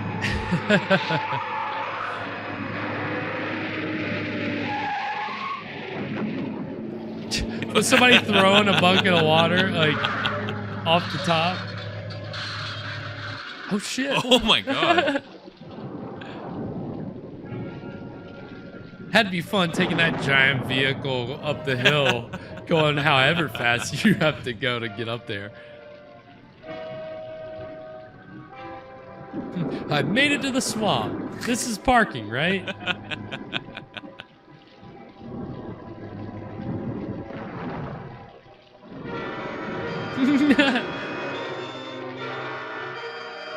Guess what, Evan? Guess what that is? Stock footage. Oh. It's a snake. Oh. Oh my god.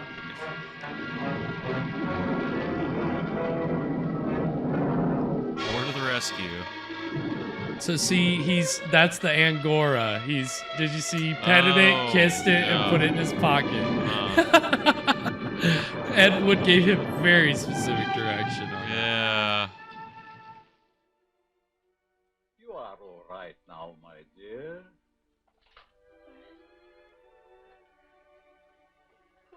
Who are you? I'm Dr. Eric Vornov. You had a severe shock. How did I get here? Oh, that's not important for the moment. What you need now is rest. Rest. You will sleep. Is he a hypnotist again? Sleep. There it is. A classic shot. For the lovely young lady. Sleep. God, look at those hands. See that? Yeah, it's menacing. So good. If you're gonna cast Bela Lugosi in your movie, he has to Do the hand hypnotism. thing. Yeah. He has to hypnotize somebody. In the Ed Wood movie, he says he's double jointed. I don't know if Bela Lugosi was double jointed in real life. That double jointed. I have no Here clue. we are at the fork in the road. He just has like they long say in all good fingers, westerns, big, which way to you know, go? long hands. Well, Anybody counted his knuckles? He's got an that's the extra road to knuckle. Willa's place. Let's take a chance on that one. Okay. You know, I get to hate this swamp more every time I come out here. You just weren't born for swamp duty, Marty. I guess you're right. I'd like to transfer Oh, to a man, apartment swamp as far duty away from here again. as possible. The wind and the rain. No, that's a show I want to see. Swamp Duty. Swamp Duty The Cops.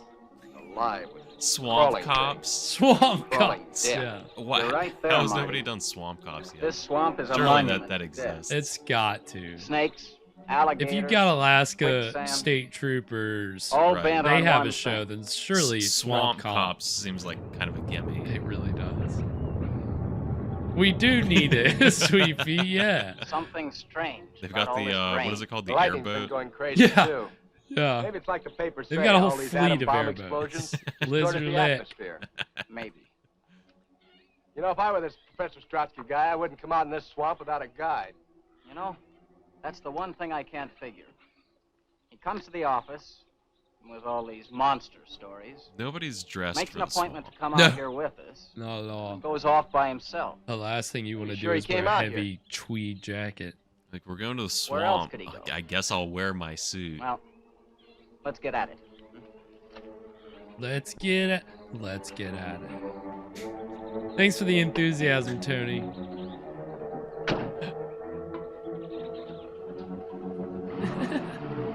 Old cars.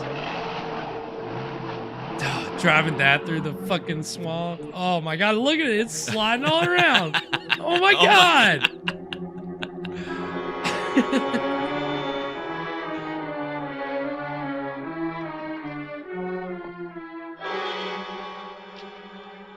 Janet's car? Yeah. There's not a trace of her. Well, maybe after the accident, she found her way down the road and then back into town. I've got to be sure. Look, there's a coffee joint about 10 miles back. Let's go and check. Let's go. Okay. Mm-hmm.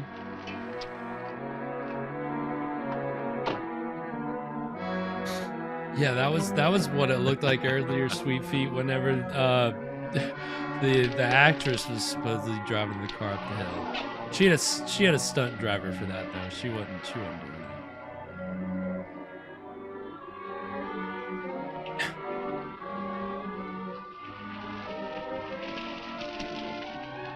Who is the Strowski in his commie car?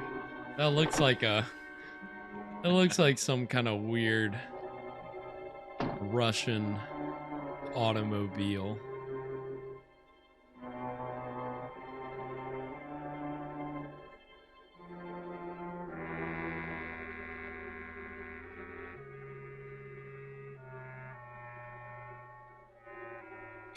Now he's dressed for the swamp. Yeah, finally somebody. He's got the boots, he's got the walking stick. Got a sensible hat. Very sensible hat. He even thought to wear a hat. Gas station of doom?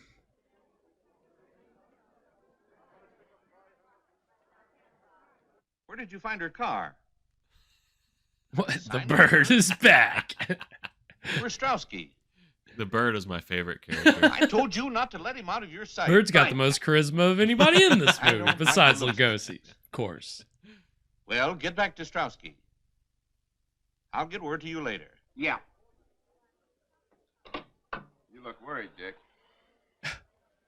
Love how flat everything is. Captain Roberts, Look at them. They are standing office. against this wall, No one has heard from her facing since yesterday camera afternoon. directly, having this conversation. Captain Robbins is checking further. Okay, but what do we do? Orders. Find Strowski.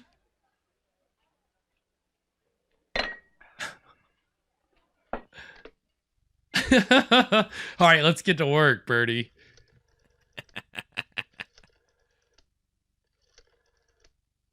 Is he a pirate? We got swamp cops and bird cops. Bird cops. Get me the city desk. Hello, Jim.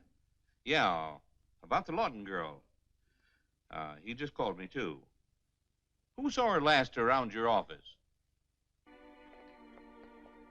What? Okay.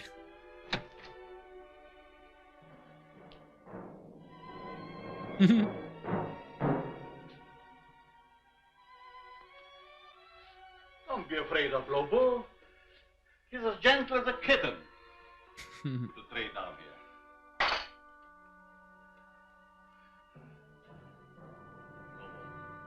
That is all. So menacing. Get out. So he was a professional wrestler. Oh. The Super Swedish Angel. That was his I said get ring name. out. I think Lobo sounds more like a wrestling name. The ghost looks like he's actually Yeah, he's smacking actually the whipping shit him. out of him. Jeez.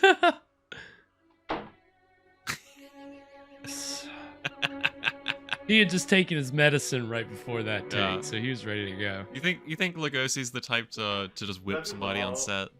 Yeah. I could see it. That rascal. Yeah. Now come, my dear. I could also see Tor being the type that says, cream just or go ahead and sugar? actually hit me, it's fine. Yeah. You didn't have Yeah, your he's a breakfast wrestler. yet. He can take it. Yeah. Now it's past noon. You must be hungry. What happened to me? Your automobile. An accident. Lobo brought you here. To me. What is this place and who are you? Don't you remember I told you last night? Did you tell me? Yes. I'm Dr. Eric Vornov. This is the old Willow's place. Yes.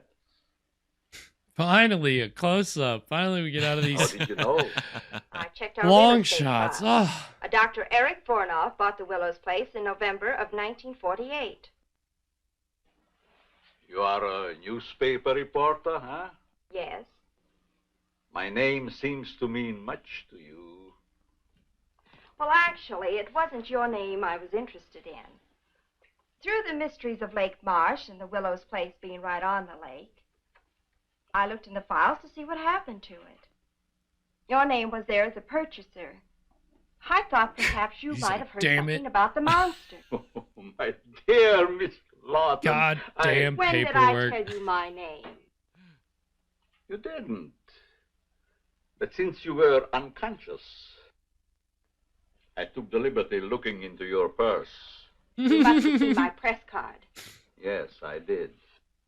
Well, since you knew the answers already, why the third degree, and who or what was that monster? Oh, he's quite human. I discovered him in the wilderness of Tibet. He has been quite useful to me at times.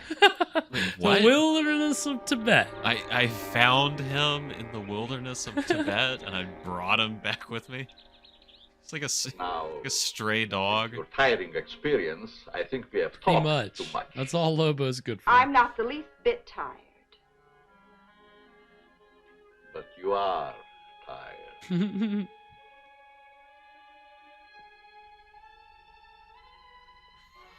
You are so tired. I think according to that actress, Loretta King, she said that Lugosi liked working with her because she would actually look him in the eye. Feel Oh, very really? Yeah. Huh. Yes. That Well, you was gotta good. watch out. He'll hypnotize you. He's got the power. So he's a mad scientist, but he's also a hypnotist. Lugosi just kind of that just comes with Lugosi. Comes with Lugosi. He's It really just got does. He's got that ability. Yeah, that's a Lugosi power exclusive to Lugosi. It's his signature move. Take the girl to my quarters. He has the power. eyes. It's the eyes and the hands and the voice. I think that's a line from Ed Wood.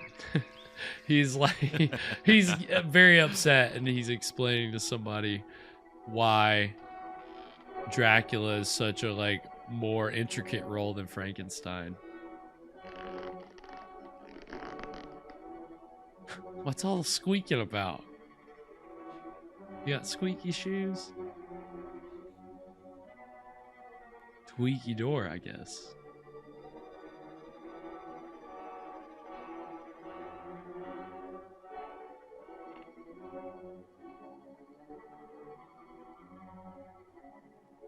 This has been the most involved camera work and cool, intricate lighting of the whole.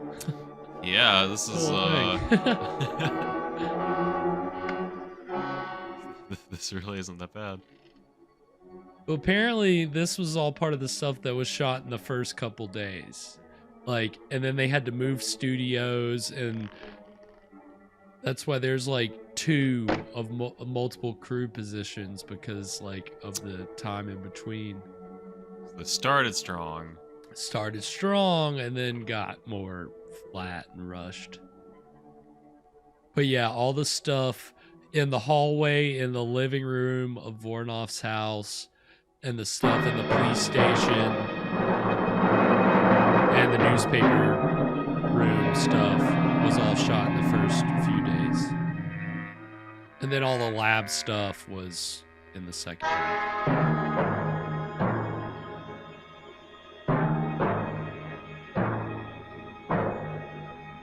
What is that? Is that a picture of Ulysses S. Grant on the wall over there? It's some kind of cowboy statue over in the... Dear Professor Straussky, well, it has been a very long time. Voronov, it is you. You can see. In Paris, I missed you by a month. You in London, a see. week. At Loch Ness, by only 1 day. The monster of Lake Marsh sounded again like you. Why that sudden interest in me? He made the Loch Ness Monster? Is that what is being implied here? Wait, what With if experiments he in atomic energy, hypnotized the Loch Ness Monster? I could see it. That's why it Dear swam across the country ocean. now believes in my work and that it can be a success. Our government wants you to return, Voronov. To continue your research and experiments there, where you can have everything at your disposal. Why do you laugh? Surely this is not a laughing matter. My dear Professor Straussky, 20 years ago, I was banned from my homeland. This is Lugosi's big monologue. Parted from my wife and son, never to see them again. Why? Because I suggested to use the atom elements for producing super beings. Beings of unthinkable strength and size. I was classed as a madman, a charlatan, outlawed in a world of science which previously honored me as a genius. Now, here in this forsaken jungle hell, I have proven that I am all right. Now, Professor Straussky, it is no laughing matter. Yes. Yes, indeed, it was a tragic error. But as soon as I learned how correct your findings were, always have been, I informed those in authority. Voronov, I have searched for you everywhere. Everywhere I hear stories of monsters. Now I am here. And it was you Sent all to bring along. you home. Home?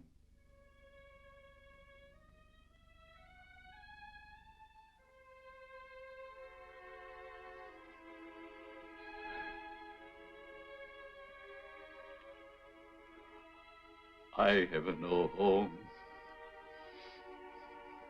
Hunted, despised, living like an animal. The jungle is my home. That I will show the world that I can be its master. I will perfect my own race of people. A race of atomic supermen which will conquer the world. Yes. Yes, of course. Right. Yeah. Great Apparently, that's what the master cast and crew did when you finished that. Only you could create. One with Honestly, which our that's government probably can the rule most the world Lugosi we've without gotten debate. on A the huge show. monologue? Yeah, Understand never. me. We Nobody rarely ever lets him do that. No. I don't intend to return home. My plans are for myself. Are you mad, Vornov? One is always considered mad if one discovers something that others cannot grasp. Yeah. Our government ordered me to bring you back. I'm afraid you will find it rather difficult. You see, Vornov, I did not come He's alone. right. Neither did I. He is. Gastowski, bring him along. The last person you want to sneak up behind you is a pro wrestler, dude. Just put you in the locker and swipe your hand down. Hurry!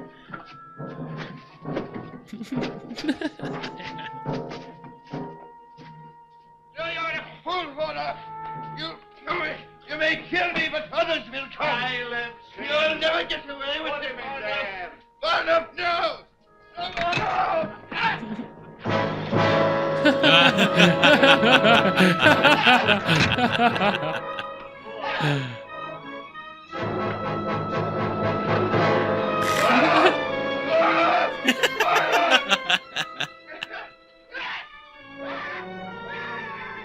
Now, Professor Strowski, you will get a much closer view of the product of my genius.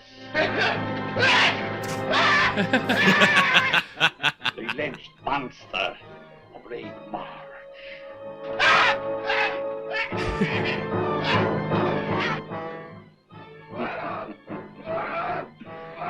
Your country offers fame and fortune for my return, but my price is so much more great.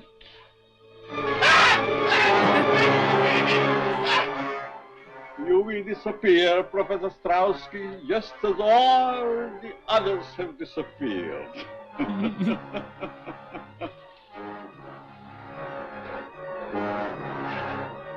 Do you think he found that octopus in the wilderness of Tibet? I mean, yeah, that's where you find octopus. It's just where you find things. It's definitely where Dr. Vornov finds things. If you've learned anything about him, he's about to travel. And that is gonna take us to our second break. So yeah, what do we? I mean, obviously Lugosi's speech. I mean, I'm feeling that. You got to give it up for the man. So apparently when they were getting ready to film that, Ed Wood was adamant that Bela have cue cards, and so he had cue cards made up, and Bela was like, "No, I don't need them. Don't show them to me. I can do this." Mm-hmm. But there was always concern, like even before they went into production, about Bela memorizing his dialogue. So I think they always. You said he was in his 70s. Yeah. He was in his 70s. So he's doing a phenomenal job. He's in his 70s, and he is also, at this time, he was in the throes of addiction to morphine. There was something else, maybe more specific, but he was basically addicted to narcotics at the time. And when they were shooting this, he was shooting up. Yeah, and that's kind of the sad thing. And they even show that in the movie Ed Wood, but that is like the sad thing about where Lugosi was at this point in his life. I mean, the last 3 years of his life were also when Ed Wood was around. And so while he was alive, he was in 2 Ed Wood movies. Of course, Plan 9 came out after he died, but he was in Glen or Glenda, and then he was in this. And when, again, when they were shooting this, and when he first met Ed Wood, I mean, he had been addicted for, I think, since the early 40s. He had some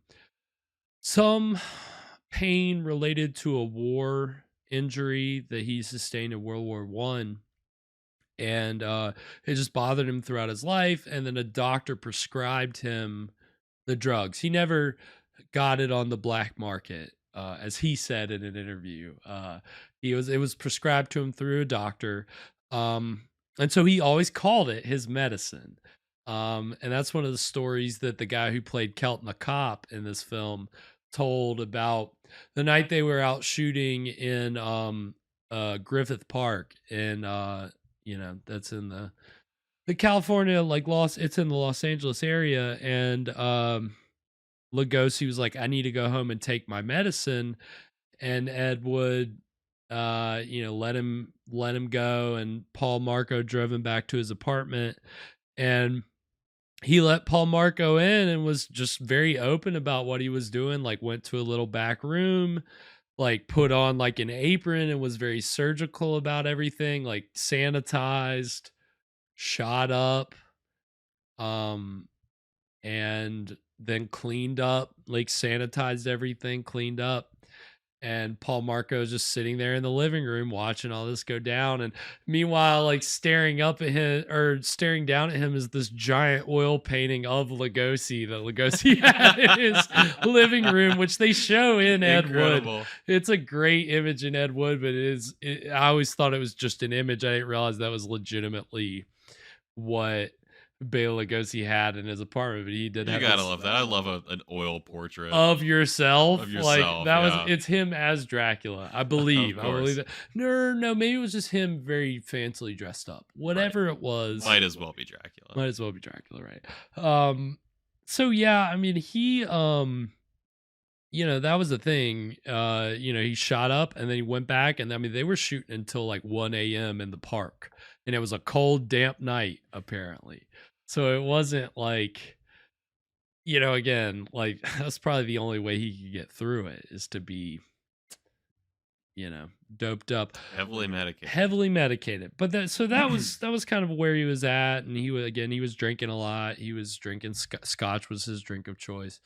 And, but he wanted to work. He was desperate to work. And the whole reason that he partnered with Ed Wood was because Ed Wood was like, I want to write things for you. I want to make things for you. I want to get you working again. In Ed Wood's biography, Hollywood Rat Race, he tells a story about sitting around with Lugosi. Lugosi just all of a sudden like throws his head back. And it's just like, oh. And Ed Wood's like, what's wrong? And he's like, this newspaper article, like, these people think I'm dead. Like, because that's a thing in the Ed Wood movie, but apparently it was true. Like, people did in the early 50s think Lugosi was dead because he wasn't acting in things. He wasn't in things. No, he had been, I think the only real movie he had done in the 50s until Bela Lugosi Meets a Brooklyn Gorilla was a British film that wasn't widely distributed in America until after he died. So yeah, the public knew he was dead and gone, right? Nobody really knew. And with horror movies being popular on television, he was starting to kind of like feel the Renaissance. Unfortunately, he died before it really like even peaked, which is really sad. But he was starting to. Ed Wood was like kind of one of those people on the periphery of that movement to be like, oh, this is popular again. Let's get you out there again. So he arranged personal appearances for Bela Lugosi. He would coach Bela Lugosi like at personal appearances or at television appearances. So what we're going to see at our break is a television appearance that Lugosi made during this time on a program called You Asked For It, which was a program, and we've seen a clip from this with a Lon Chaney Jr. Movie that we watched where basically viewers write in, they ask, we want to see something. It could be anything. But in the case of the Lugosi thing, they were like, we want to see Lugosi do his stage magic, because that was the thing when Lugosi started getting back out there. One of the things that he would do in personal appearances was stage magic. He would go to spook shows and he would, stage magic, like illusions. Well, as we've seen tonight, what did we say? Lugosi? Was he hypnotizing people? He's hypnotizing people. Okay. So that was the thing. That was what this person asked for, to see Lugosi. And so that's what this is. Use his power. This is Lugosi's power. It's his stage act. And that was the thing. Ed Wood, his level of involvement is disputed. Ed Wood said he was writing and directing stage appearances for Lugosi, but other people say, oh, he was just kind of like coaching him with the dialogue and trying to help him prepare, but he wasn't running the show. He wasn't, but that's the crazy thing about this fucking movie, is there's all these alternative facts. But yeah, so this is a pretty fun little television appearance that Lugosi made in the early 50s before they ended up making this. So we're gonna see this appearance from You Asked For It, and then when we come back, we're gonna get into the exciting conclusion of our season 5 finale, Bride of the Monster. So stick around, we'll be right back.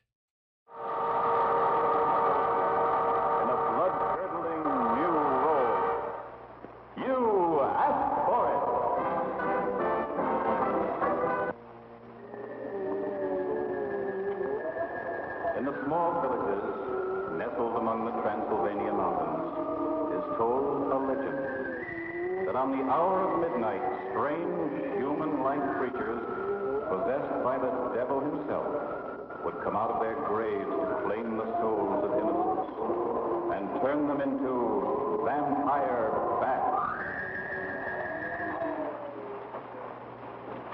A warning.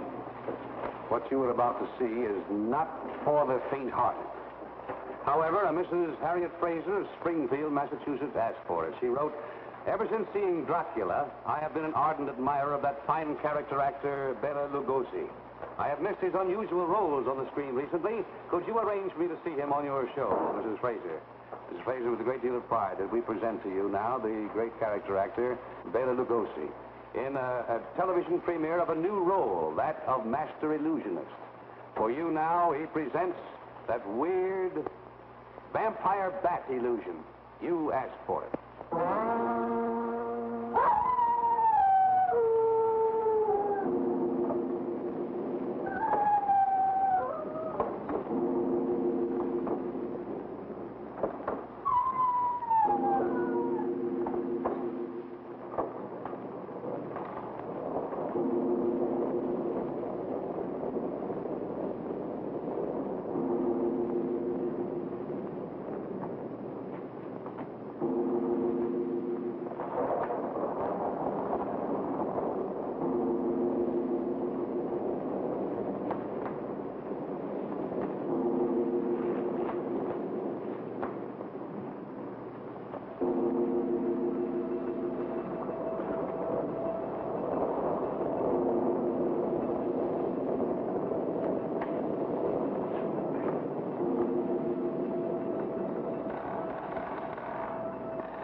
It is the hour.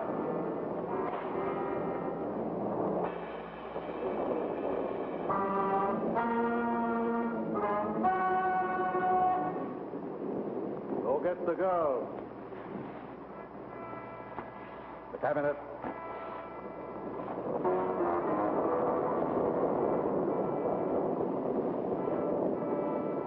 Open it.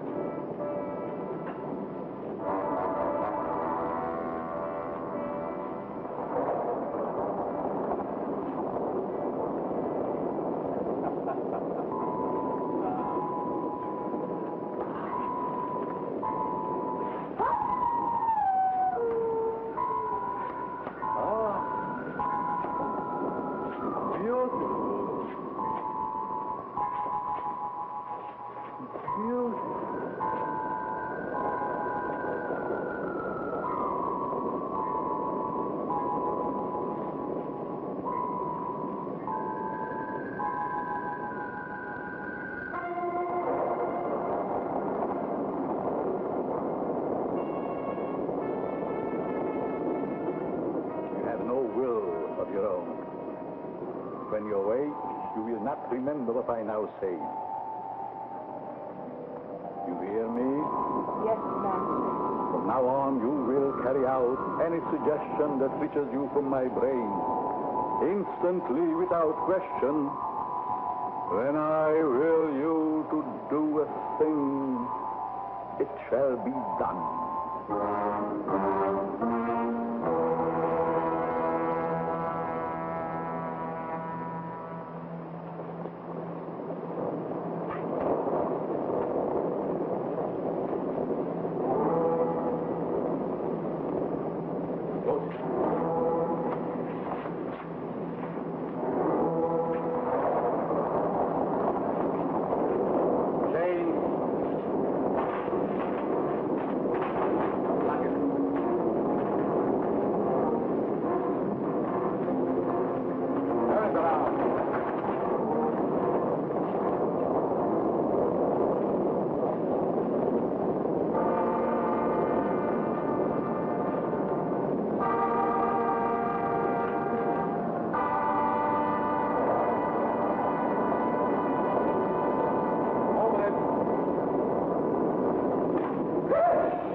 Well, remember, Miss Fraser, you asked for it.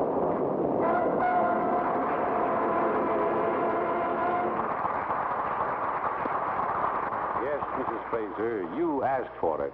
But we all enjoyed seeing Mr. Lugosi again in a bit of stage magic. Mr. Lugosi, you were a man of many, many rare talents there. Thank you. You're very generous. The girl, is she all right? Oh, she's excellent. May I present her? Miss Shirley Patterson. Oh, lovely lady, Miss Patterson. Delightful for you to return to us. I congratulate you, too, on the splendid work you did in RKO's 3D thriller, That Second Chance. That's the first 3D that boasts the names of people like Robert Mitchum, there's Linda Darnell, and... That's right, Jack Palance. Oh, it was really a thriller. You know, they have that cable car way up in the sky, and Jack Palance and Mitchum have a terrific fight in it. It's really full of suspense. I know you'll enjoy seeing it. We shall indeed. Second Chance. Thank you very much for helping us. And, Mr. Lugosi, how about your plans? When are you going to bring your distinguished acting back to the screen, sir? There are a few things coming up. The first is a three-dimensional motion picture called Phantom Ghoul. And the second is a television series which will be produced by Ted Allen and called Dr. Acula. Dracula? Dracula? For heaven's sake, no. Just Dr. Acula. I see. We'll be looking forward to seeing Dr. Acula. And thank you very much, Mr. Lugosi. Thank you, Arthur. I appreciate it. And, Mrs. Fraser, we are all very glad that you asked for it. And we are back. So yeah, that though neither of those projects happened, obviously. And look, no, there's no Phantom Ghoul. There's no Dr. Acula either. Ed Wood was involved. I don't know if he was involved in the Phantom Ghoul, but he was involved in the Dr. Acula TV show. So that didn't happen? No, that didn't happen. Has anybody done that since? So anybody done Dr. Acula? That seems like a gimme. So Ed Wood did go on to name another character, actually in the follow-up movie to tonight's film, one of the follow-up movies. He had a character named Dr. Acula, but it's not that idea of Dr. Acula and he's like maybe a vampire or something. Yeah, it's not like, that. It's something like different. Dr. Dracula. Yeah, it's not. Yeah, like a Dr. Mario kind of situation. Right. Yeah, it's unfortunately it's not that. So, but I don't think anybody ended up doing that. I don't think anybody ended up doing Dr. Acula. But I think Ed Wood had written the Somebody script. Get on it. We really should. Well, I think Ed Wood maybe had written a script. So they're like, I think we gotta find that script. I think it's out there. I think on some of the message boards. Like again, on, one of the eBay. One of the guys that helped write the book that I used as a source tonight, who also read the Poverty Row Horrors book, he mentioned something in a message board about like having seen those scripts or something about those scripts, because there were like multiple movies that Ed Wood was going to write and direct for Bela Lugosi to be in. Another one was The Ghoul Goes West, and Great. yeah. Is that any relation to Phantom Ghoul? It might be. That might be like that might have been two different titles for the same movie or the same script. Apparently Lugosi, The Vampire's Tomb, that was another one. He tried to make Ed Wood tried to make a Dracula play for Lugosi, tried to do a Lugosi radio show, even tried to do a Lugosi comic book.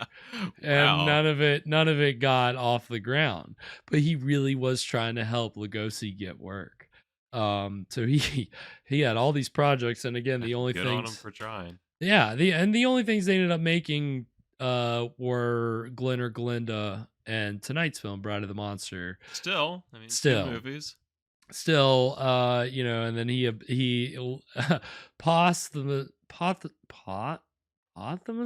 posthumously appeared in Plan 9 from Outer Space.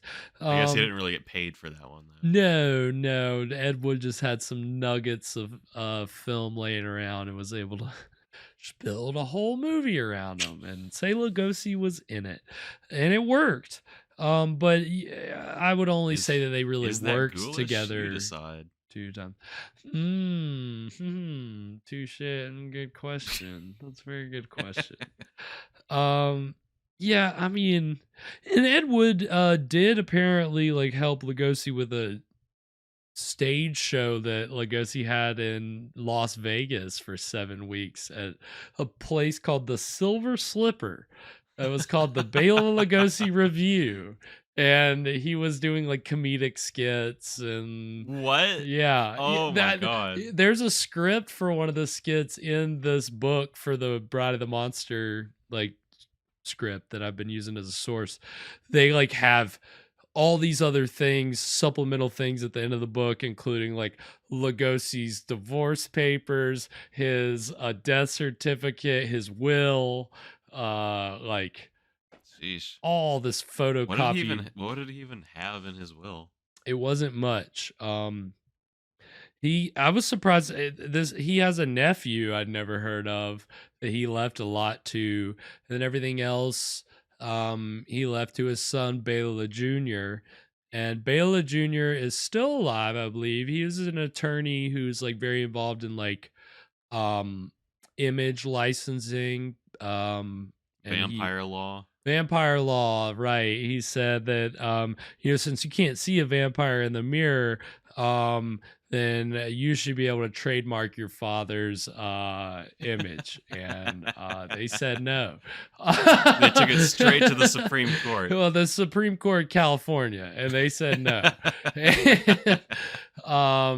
But he ended up representing like the some of the descendants of the Three Stooges in court cases and doing, he was very involved in like that kind of people profiting off of dead celebrities, like studios profiting off dead celebrities' images after they die and trying to establish laws to let the families kind of have a little more say over how they're like, because that was the thing. Lugosi's image was just being used by Universal however they wanted. And Yeah. so, but I think they ended up ruling against Lugosi, unfortunately. But Bela Sorry, Jr. Lugosi, you don't own your face anymore. No, that's what they said. It's our face. Yeah. And how do you think Bela Lugosi Jr. feels? Because he's a junior. He's stuck with the name. Oh, but he was a high-powered attorney. He's a vampire by association. He's a vampire lawyer. The son of son of a vampire lawyer. And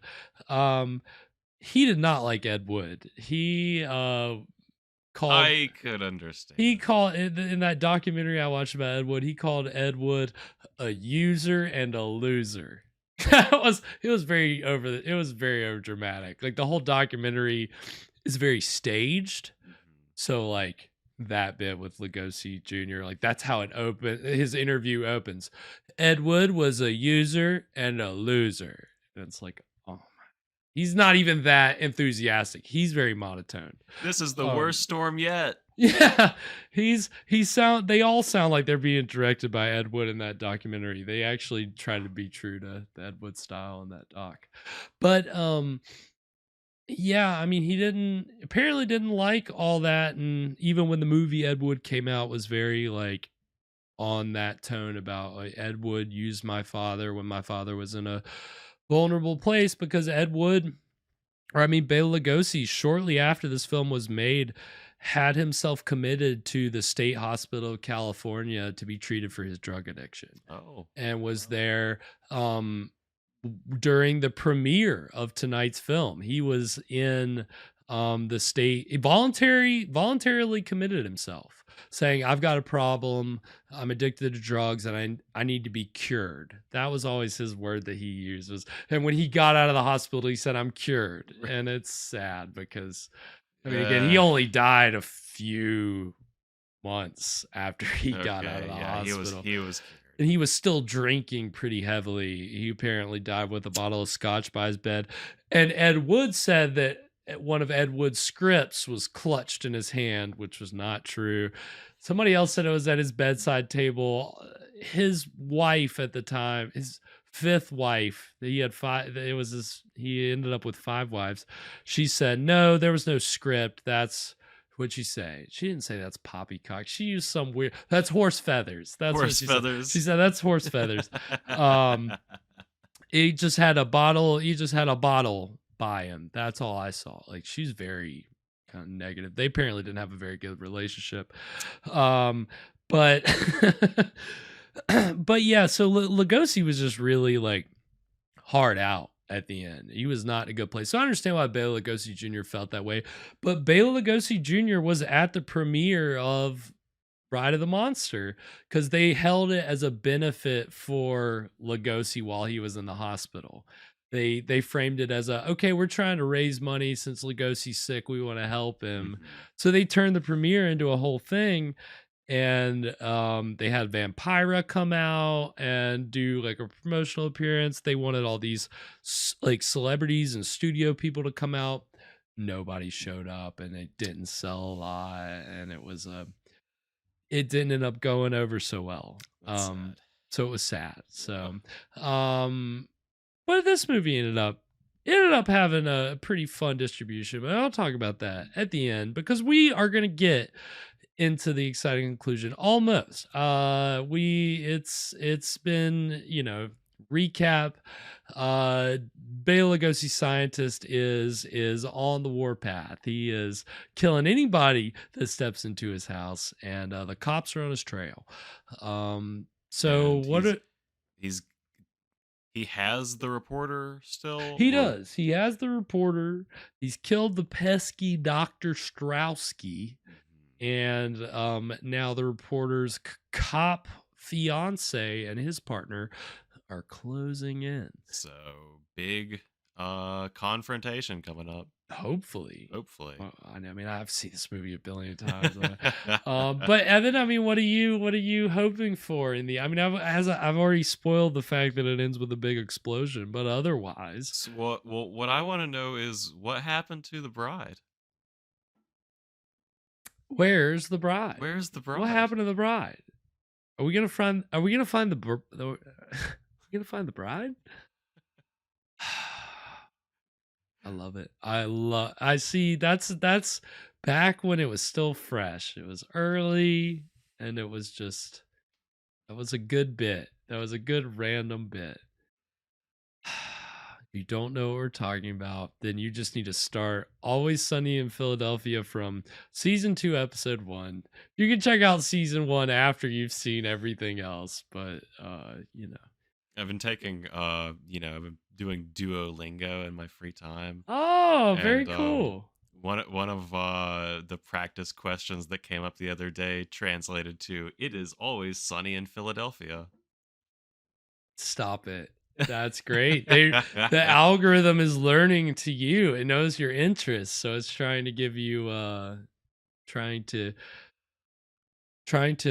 really help you learn, trying to really wiggle its way into your brain. Yeah, thanks, Duo.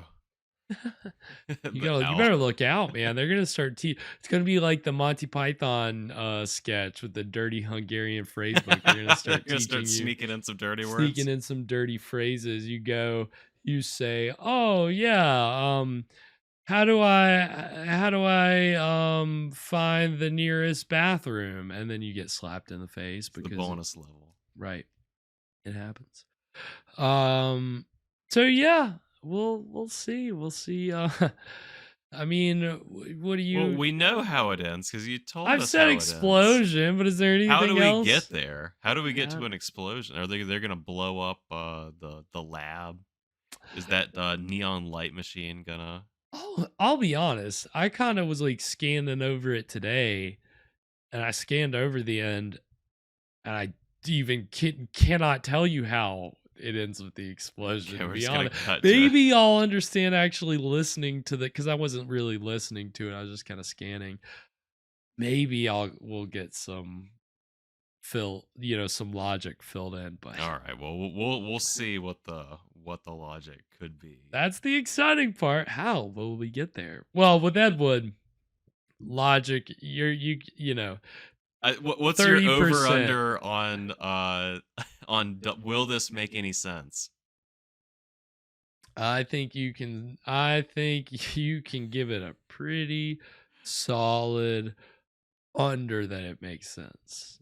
Solid over that it does not make sense because it's not. Oh no. I mean, but what have we said from the very beginning? If nothing else, it's fun. It's fun. It's been fun. And it's had its charm, right? It does have its charm. It certainly does.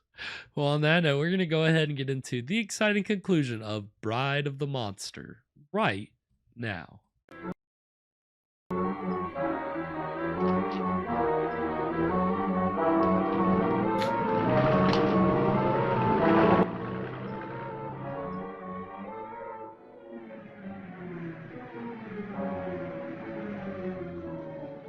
So apparently the script says this is supposed to take place in Florida, but it's obviously all filmed in LA.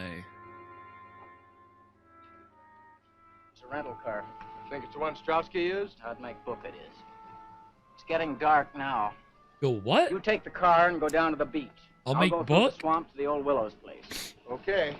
Oh, here. Better take this with you. Right. Oh, Marty. Yeah. If you see anything suspicious, you know where I am. Trouble is, everything in this swamp is suspicious. This is suspicious swamp. We should have known. We should have known from the very beginning.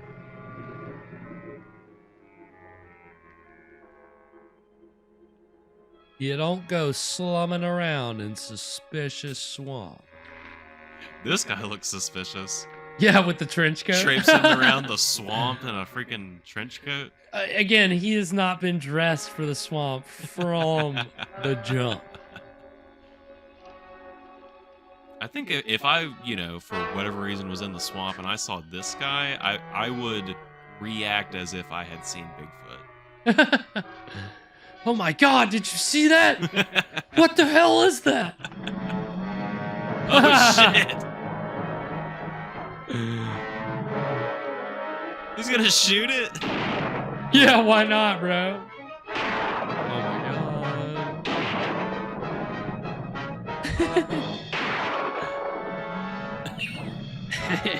Ace Cop.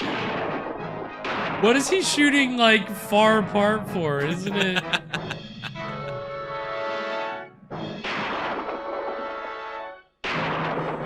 It's just fucking stock footage. What am I saying?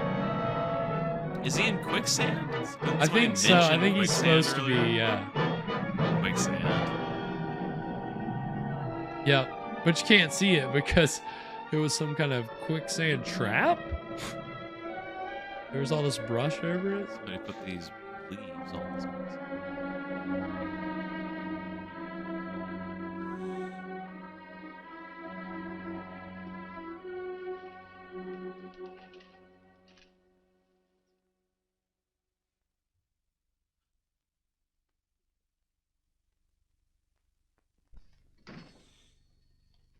What can I do for you, sir?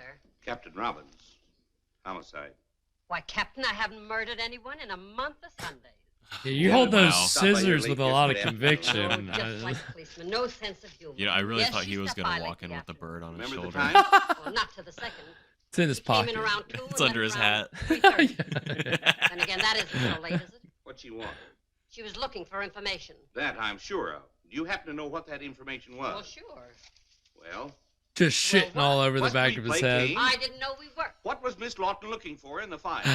Oh, well, why did you ask that in the first place instead of all your chit-chat? She was looking over the real estate files in October, November, and December of 1948. In particular, the sale of the old Willows place out on Lake Marsh. Did she find what she was looking for? Well, I guess she did. That old At least she found the Willows sales place. notice. I saw it myself after she rushed out. She left the paper open at the November 26th date. Want to see it? Well, very much. Well, it's right up there. I haven't had time to put it back yet. How many days has it been? It's right in front of your face. Dr. Eric Varnoff. Give me all you have. I've been busy, okay? This wasn't just the I'll scene hang that on. they filmed immediately after they filmed her walking out. Would you call that a continuity error, or is it just... It's so full. That's the thing. The book had a whole section going over the continuity errors, and I didn't even read them because I'm like, I know, like, I don't need to see all of them. I know there's a lot. There's so many I haven't noticed. Like, there are just so many that you do. That's another thing. That's a White Zombie thing that Yeah, he he's did. done that before. Yeah, White Zombie. But he did it like this, whereas here he's doing something a little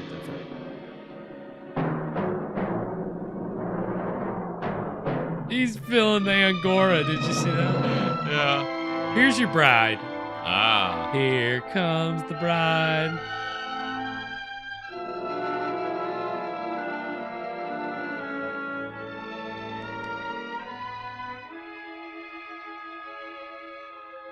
What a nice mad scientist. He's getting his monster a bride. Oh, I don't think it's for him.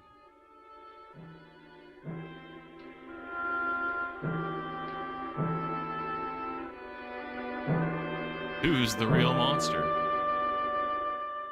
If she really turns into if she's really gonna be as big of as a giant, I don't think that putting her in that new dress was a really smart investment. I don't think you should have spent that much money on a nice dress. She's just gonna, bust out of it. Like, I wonder if the tailor's gonna be able to fix this one. so when he turns her into an atomic superwoman, is she just gonna look like Fiona from Shrek?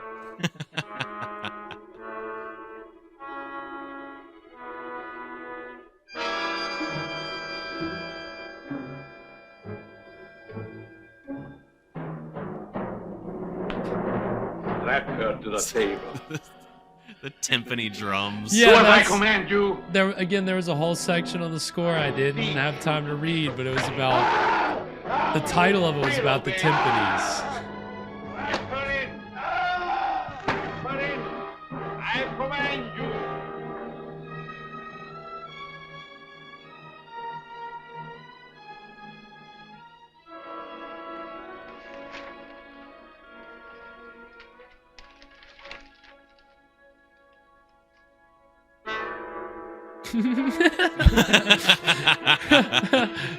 This is just a folder full of headshots. Who knew Dr. Vornoff was trying to get into acting?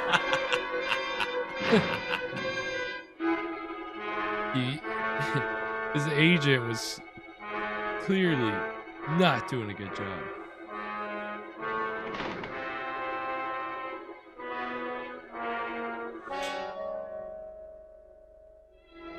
Found that pretty fast, huh? Yeah, it didn't. Get the equipment ready.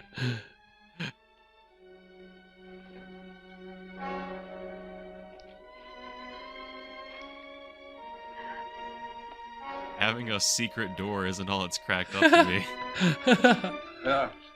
Just for a Really moment. didn't slow him down that much. Not at all. You will emerge a woman of super strength and beauty. The bride of the atom. You're insane. My paper That knows is- where I there's am. the You can't almost just title. get so away he- with it. As soon as my experiments are he completed, almost He almost said no it. one can ever touch me. I will make the law. Either way, whether I succeed or fail, it will not hurt you very long. Let me go! Let me go! You heard what you said. Who are you? For one thing, the police. Now turn her loose and make it fast. You have the advantage for the moment.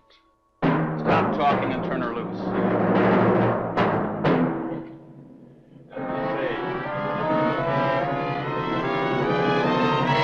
Yeah, wow, I didn't see him out that. quickly. She could have. Man, one hit KO. They don't call him the Awesome. super Swedish angel for nothing. I mean, again, Tor Johnson played very similar roles in every horror movie.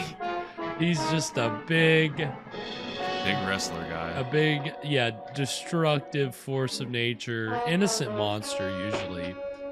The victim of somebody who's just turned him into a monster. Where's Lieutenant Craig? We found Strotsky's car down the road. Lieutenant took off through the swamp, sent me down here to the beach to wait for him. Where was he heading? Old Willow's place. Kelton? Yes, sir. Now this is your first I just time waited out. here Don't until mess it up got the dark operation. and you Yes, guys sir. came. I didn't want to go there by myself. Martin, What the you stay fuck? with me. Yes, sir. Come on.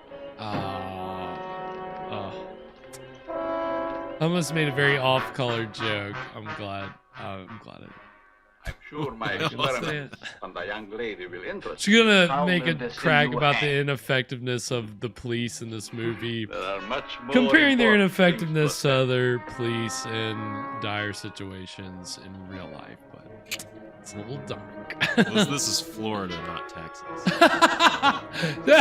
Yes, very good, Evan. Perfect. I hope the straps are not too cutting. Such lovely skin should not be marred.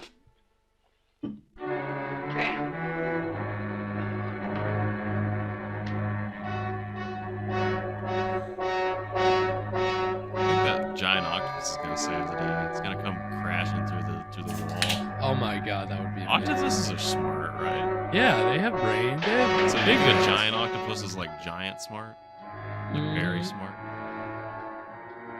Definitely got a better brain than Lobo over there.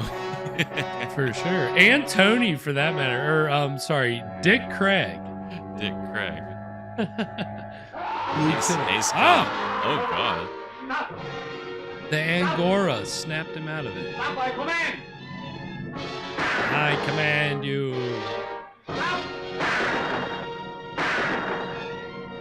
The set, man. It's really something.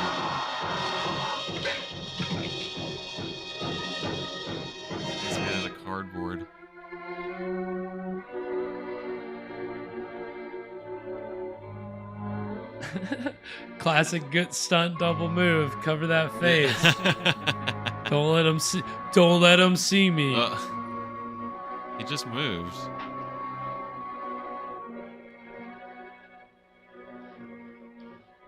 Easy, Jan. See how many times. Here's a game from the rest of the movie. See how many times you can identify what's Lugosi and what's his stunt double.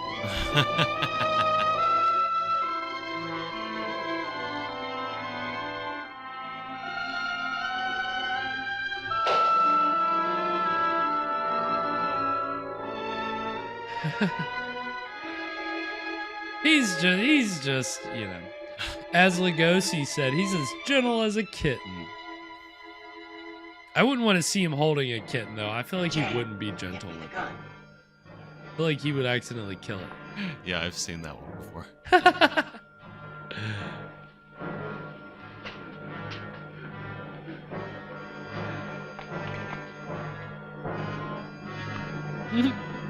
Right back in the holster. Yeah, holster that thing. Just put it in my hand. Get these damn shackles off.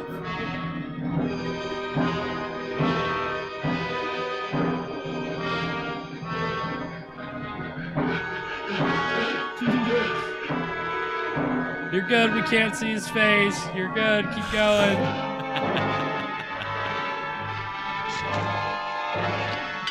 Just grab his shirt, pull it way up over his head.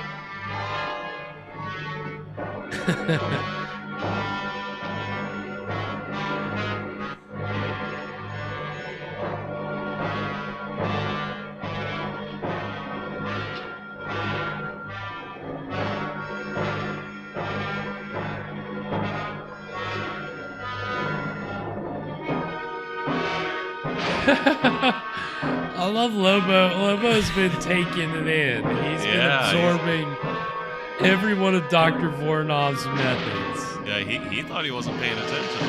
Clearly. That was one thing the book pointed out. It's like Dr. Voronov can't succeed in his experiments, but then here comes Lobo. Stay here. Turn that thing off. What? Great. Damn, Tor is huge compared to him. I mean, the other guy's definitely like kind of squat. Damn. I mean, I know there's sound effects, but still, I wouldn't want to tussle with Tor.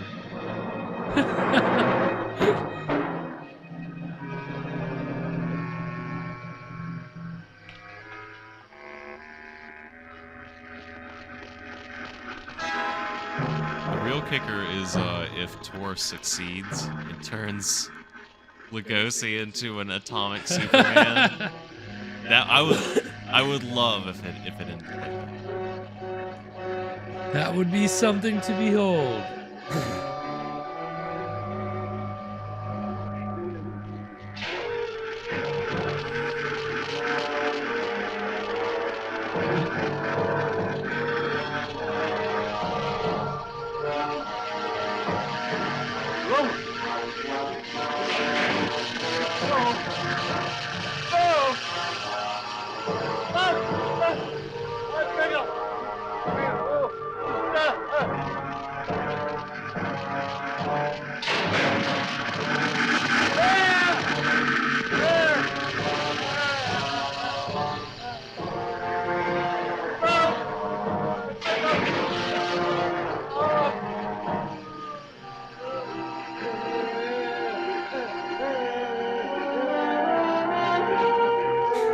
He's doing the same thing. He's all gung-ho about it, and then kills the guy, and he's so sad.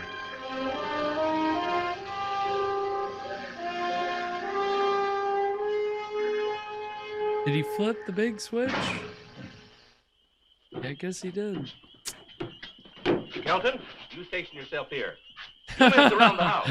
Kelton, stay the fuck out of the house. We don't want you mucking things up. Ready? Right.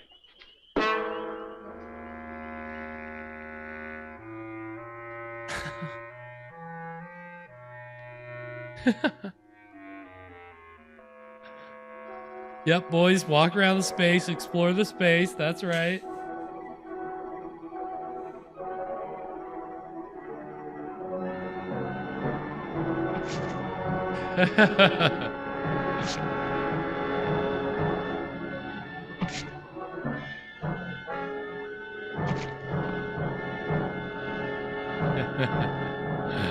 Did it work?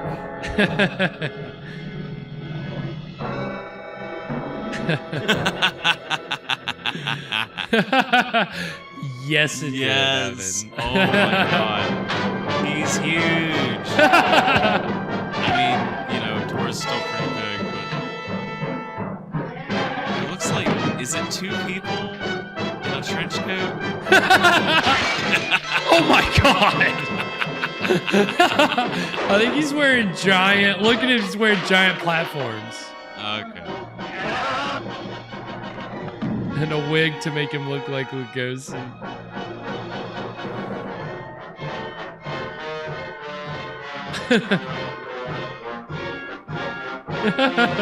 Oh my god! He's like a foot taller. He's so tall. Look at those shoes. Oh my god! Just busting shit over each other's heads. That is intense. It really is. They don't have this on wrestling. No, they don't. No, they do not.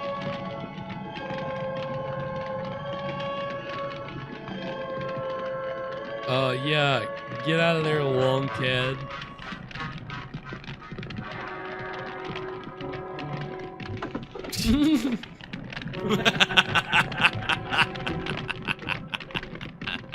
Parkour.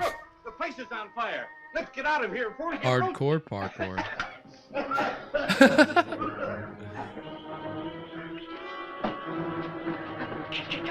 Captain, look! Weird ventilation system in that house.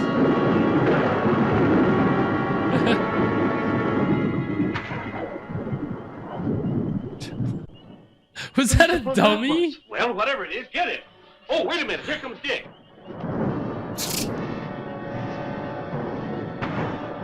He got Jan. Get him. No, don't. I hit Jan. Let's go.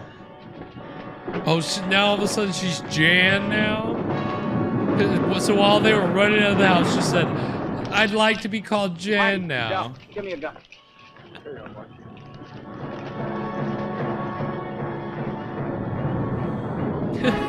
This is so strange. I did not expect them to go for this.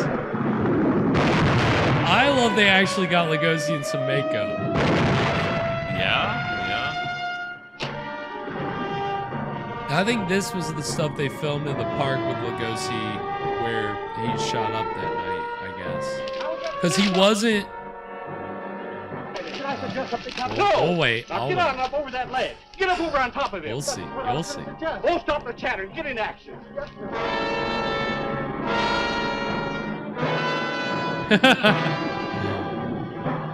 Now he's clear. Give it to him. Light him up!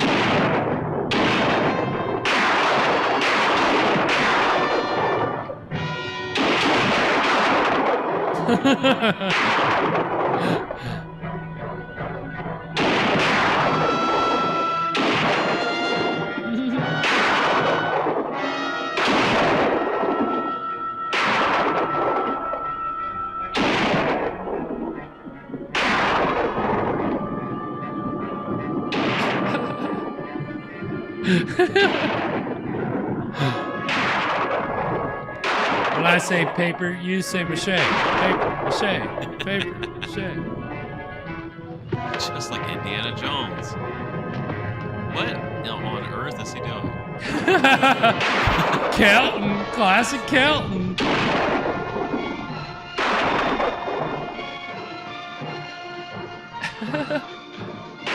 Tumble down this hill. Apparently the stunt double for that actually hurt himself doing that. It looked like it would hurt.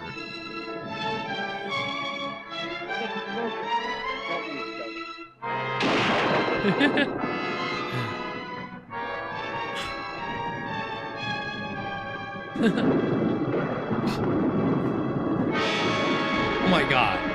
What? Are they near water or what? Oh my gosh. And, you broke my legs! You sent me flying into the pit. The octopus pit. Thinking quickly, our hero pushed a conveniently placed boulder right over the monster.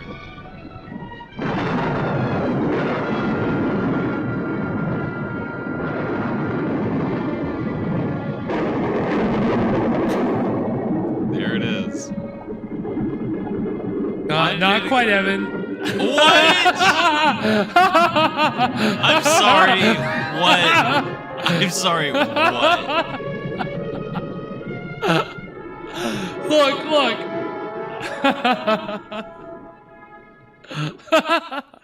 He tampered in God's domain.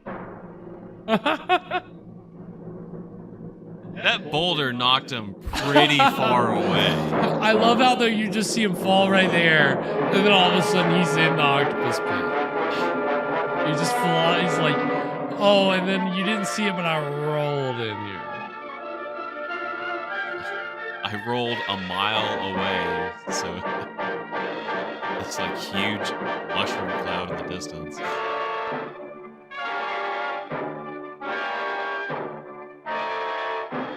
Oh boy. That was Bride of the Monsters. So, what did we think, Evan? Well, it was fun. Pretty much the whole way through.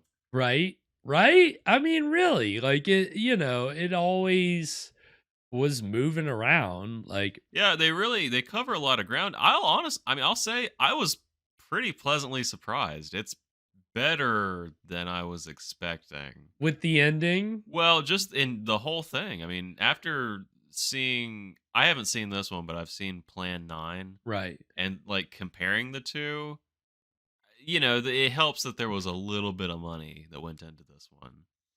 Well, and the writer in the book says that they think the reason this is so much better than Wood's other productions is because of the co-writer Alex Gordon. They think that his script was... It's in spite of Ed Wood, Yeah. not so much because of Ed Wood. Yeah, one of the writers in the book kind of frames it that way. Like, I think if anybody's to credit, it's because the other movie that Wood wrote with this guy, Jailbait, is apparently that's Wood's other, like, one of his best movies, better than like Plan 9. They're like, well, if there's any common connection between Ed Wood's movies that turn out like halfway decent, at least with these two, it's that there's this other guy involved.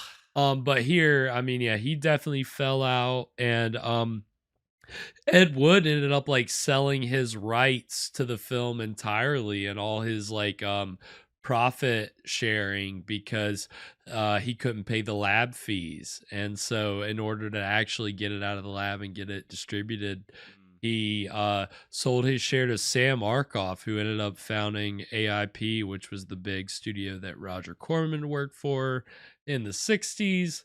So Ed Wood,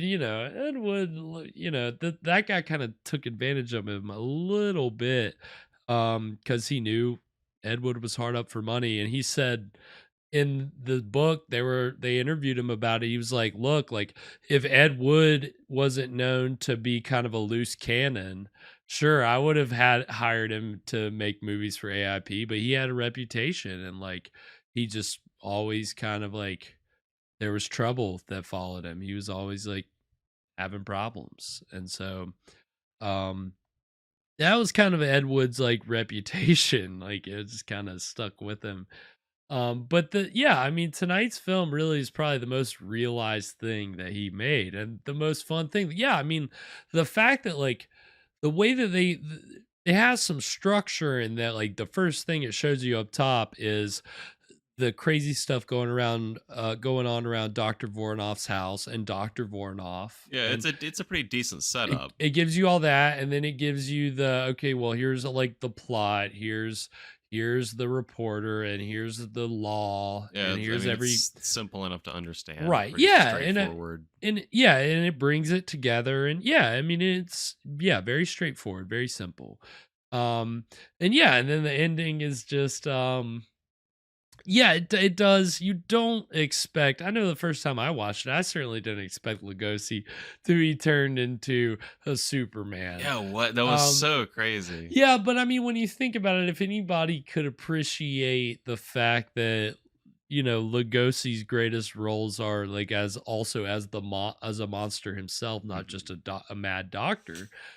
I mean, again, Ape Man, even he is a doctor, but he's also the monster himself. Yeah, I mean, we appreciate that Ed Wood gives more than enough room to Lugosi to do his thing. Right. I think Lugosi kind of carried this film. Oh, no question. And I mean, it really wouldn't even, I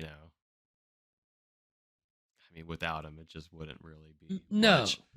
Unless you have one of the other big horror names, like the top tier, it doesn't play the same. I mean, yeah, Lugosi is clearly putting a lot of energy into this movie, and that's like really the only saving grace. In his 70s too.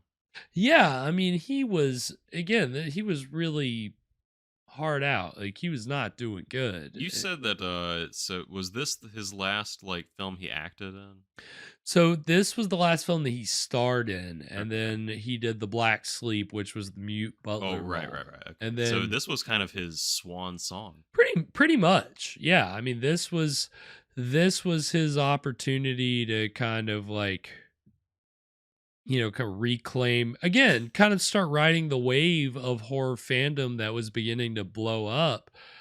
This was his chance to, all right, I've got a new thing. And I mean, again, so, we talked about the Lugosi benefit, but this premiered, months later in 1956. And in the Ed Wood movie, you see, they say it's the premiere, but it wasn't actually that benefit premiere, but it's the one where they go and the audience is wild and they like attack, like it's like Ed Wood, Lugosi, Tor Johnson, and Vampira, and they go to this premiere and everybody's going crazy, and they get chased out by the audience for whatever reason, and then the car that they came in a hearse. Actually, the hearse had been vandalized, and they were being mobbed by this audience, and they had to escape in a cab. Apparently that's somewhat true. And they had Lugosi with them there, so that was like kind of Lugosi getting to have a crazy film appearance is always at the end of his life. At least he got to have that. And this movie was still showing in theaters like when he died and after he died. I mean, it was showing in theaters as late as 1957, and it was being used in spook shows. Because again, a spook show would have the live stage show, but then they would show a feature as well. So this became a popular feature for spook shows. Again, anything with Lugosi, and we've pointed out, he did really well in this. He was clearly relishing every moment. Yeah, I mean, yeah, you got to appreciate that he was given this opportunity, because we've seen him, obviously the beginning of his horror stardom with White Zombie. We've seen the middle with his Poverty Row films, and so this is probably, I mean, I think he turns in a good performance here, and so I would call that a triumph. I'd say this is his last triumph. Absolutely, yeah. But yeah, I mean, if you liked this movie at all and you haven't seen Ed Wood, I highly suggest you check out the movie Ed Wood, because it is just it's hard to kind of describe without seeing like what Ed Wood is like, the director.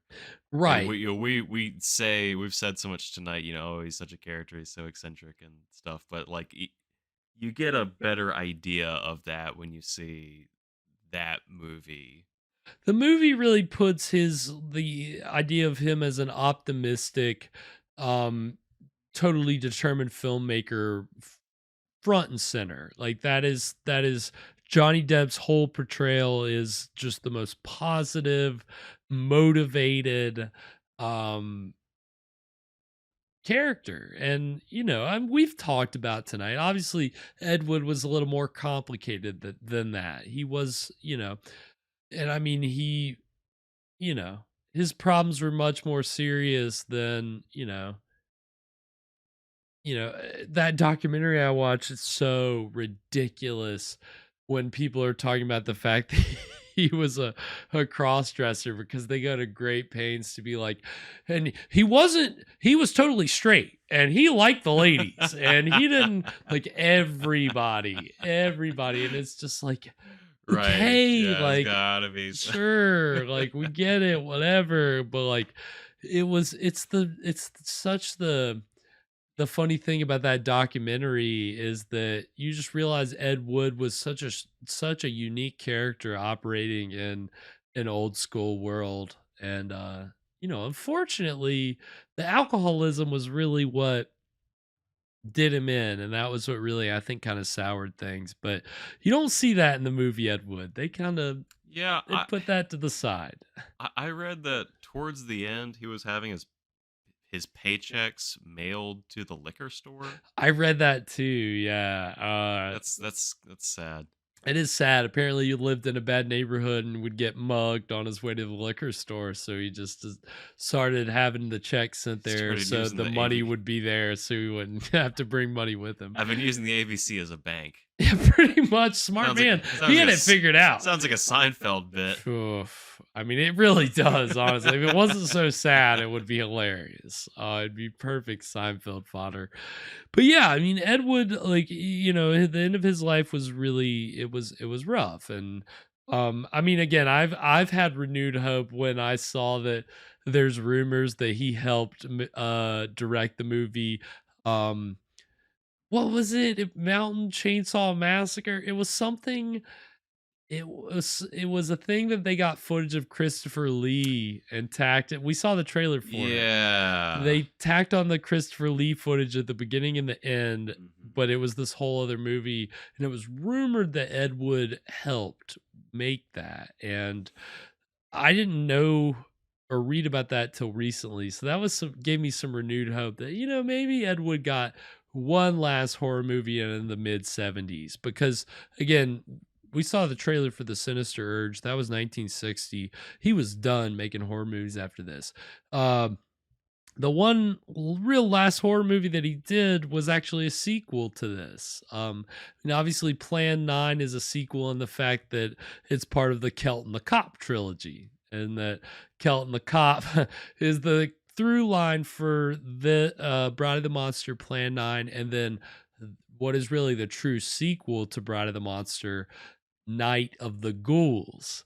And Night of the Ghouls was filmed. Yeah, you may not know about Night of the Ghouls because it was filmed in the late 1950s, but it sat on the film lab shelves because Ed Wood couldn't pay the bill to get it distributed. So literally sat in the lab for like over 20 years. Oh my God. After he died, the man that owns the rights to a lot of the Ed Wood films, but that's where tonight, whether it's public domain or not, kind of gets kind of sketchy.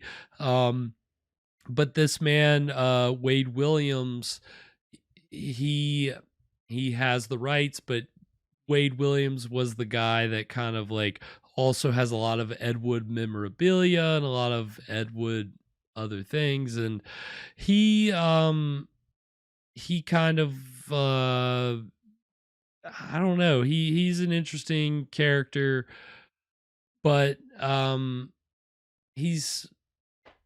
forgot what I was talking about. Talking about the copyright situation. Yeah, I mean, but before that, like, he's got the copyrights, and with Night of the Ghouls, yes. So when Ed Wood had the renewed cult film popularity, he scooped up as many of Ed Wood's movie copyrights as he could. So with Night of the Ghouls, he paid the film lab bill. He paid the bill, got Finally it. got the film process 20 years later. He finally did. And apparently, Ed Wood actually had the title Revenge of the Dead on it. But then at some point, he either was going to change it to Night of the Ghouls, or originally it was Night of the Ghouls. So when Wade Williams put it out in the mid 80s, he released it as Night of the Ghouls, and that's what it's known as today. But it basically takes place at the old Willows place, which was surprisingly not destroyed by an atomic bomb. Lobo is still alive somehow, but he's all scarred from, I guess, atomic radiation. But now the house is being inhabited by charlatan ghost clairvoyants, and one of them is named Dr. Acula. But he's not a vampire, he's just a fake clairvoyant. They're bilking money out of fake spiritualists, bilking money out of people and using the house, but actual supernatural stuff starts to happen. And it's Kelton the cop is in it, so that's the rounds out the trilogy of Kelton the cop. So, but it sat on the shelf for over 20 years, so it's the kind of the lost sequel. And Wade Williams put it out, and he actually legitimately has the copyright to that. But with tonight's film and Plan 9 and some of the others, it's a little more murky. And tonight's film, it's murky. You can't find copies of it on YouTube, but it is. I've done the research, and some things that need to be there are not there. A registration, basically, an original registration is missing. So if people are saying it's public domain, if it's on Wikipedia in full, I gotta think that if they can't take it off Wikipedia, then it must be, because they've taken it off everywhere else. So you gotta know it's been there since 2015. If you've been able to take every new copy off of YouTube, surely you know that and it says this is part of Wikimedia Commons because it's public domain, because copyright wasn't renewed, or I don't know. They're not clear on why. So it gets murky, but I'm pretty sure this is public domain, and we'll get to see Plan 9 because I'm pretty sure that's public domain. Oh boy. And yeah, it's a doozy. If you haven't seen Plan 9, wait for when we watch it. Go watch Ed Wood first, and then come back to us when we see Plan 9, because it is a lot of fun. It is again, they're all fun. Ed Wood's movies are all fun. And so Plan 9 is no different, but it's just so much worse that it's even more fun. I'm very confident when I say that. But yeah, so that was Bride of the Monster. That was Ed Wood and Bela Lugosi, and their big collaboration. And I'm glad to get to share it with everybody, because I've enjoyed that movie for a long time. So, and that concludes season 5. So season 5, it's our 50th episode. Our golden jubilee. Our golden jubilee, and there was no better way to celebrate than to get deep into the world of Ed Wood and Bela Lugosi. And again, that movie is a lot of fun, so I'm happy to get to share that with everybody. And yeah, so we're gonna be on break for a week, and then we will return on May 1st for our first mini-sode of season 6. I don't know what it's going to be yet, so I can't tease it. And then our first episode of the mainstream season 6 will be June 2nd, Friday, June 2nd. So we're going to be back with some classic public domain horror. Again, I don't know the schedule, so I don't know what I've got in store for you yet, but we'll play around. We talked about maybe throwing in the theme or playing around with some other things. So we'll see. We have only scratched the surface of all the horror that the public domain has to offer. You'd be surprised how much juicy stuff I've been holding back. So be rest assured that next season, just unraveling another layer of the great tapestry that is public domain horror. And so I thank you, Evan, for joining me on this journey of season 5. It's been fun. I mean, I know we're it's been a good season. We've had some fun ones. Mm-hmm. We have we've been in the jungle a lot. It's been a tropical kind of season. That's a very good point. I really didn't even notice it until now. But between our most dangerous games and our games, yeah, because we had multiple, and then even last week with the zombies, we were, we've been thick in the jungle, and tonight was a swamp jungle, same thing. Tonight was no different. Yeah, I mean, it has been it has been a pretty fun season full of really more cult films, I think, more exploitation films. True. And, we've had some gore. We've had more gore than we've ever had, without a doubt. I don't know if we had an Ape Core movie this season. I don't think we had a Roger Corman movie this season. There's been a lot of ways that we've deviated from past seasons. Mixing it up a little bit. We have, as we are wont to do. Again, there are plenty of public domain horror movies out there, so we got to keep it. We can't get stuck on all the mainstream stuff and get it out of the way first. We got to kind of mix in some weird things and some cult objects, and again, movies like The Driller Killer are public domain, so it's gory, but it's public domain, so let's show it. So yeah, we've had, and we had nudity this season. Oh my god. So we've been that's true, all over the map. It is definitely been a season that we've branched out, and so the show will continue to grow throughout this year, and we just thank everybody who's followed us and followed along this year. And I think Evan, anything before we sign off for season 5?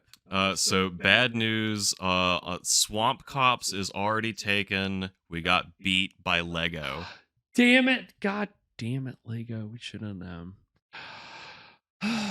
All right. Well, hey, back to the drawing board. Back to the drawing board. We've got a week off. We'll figure it out. We will. We'll figure it out. Go follow us on all the socials at Scream Stream Show, at Caligari Curse, at Spakenstein, Fresh Rogan. We love you. Follow him at Fresh Rogan. Until season 6.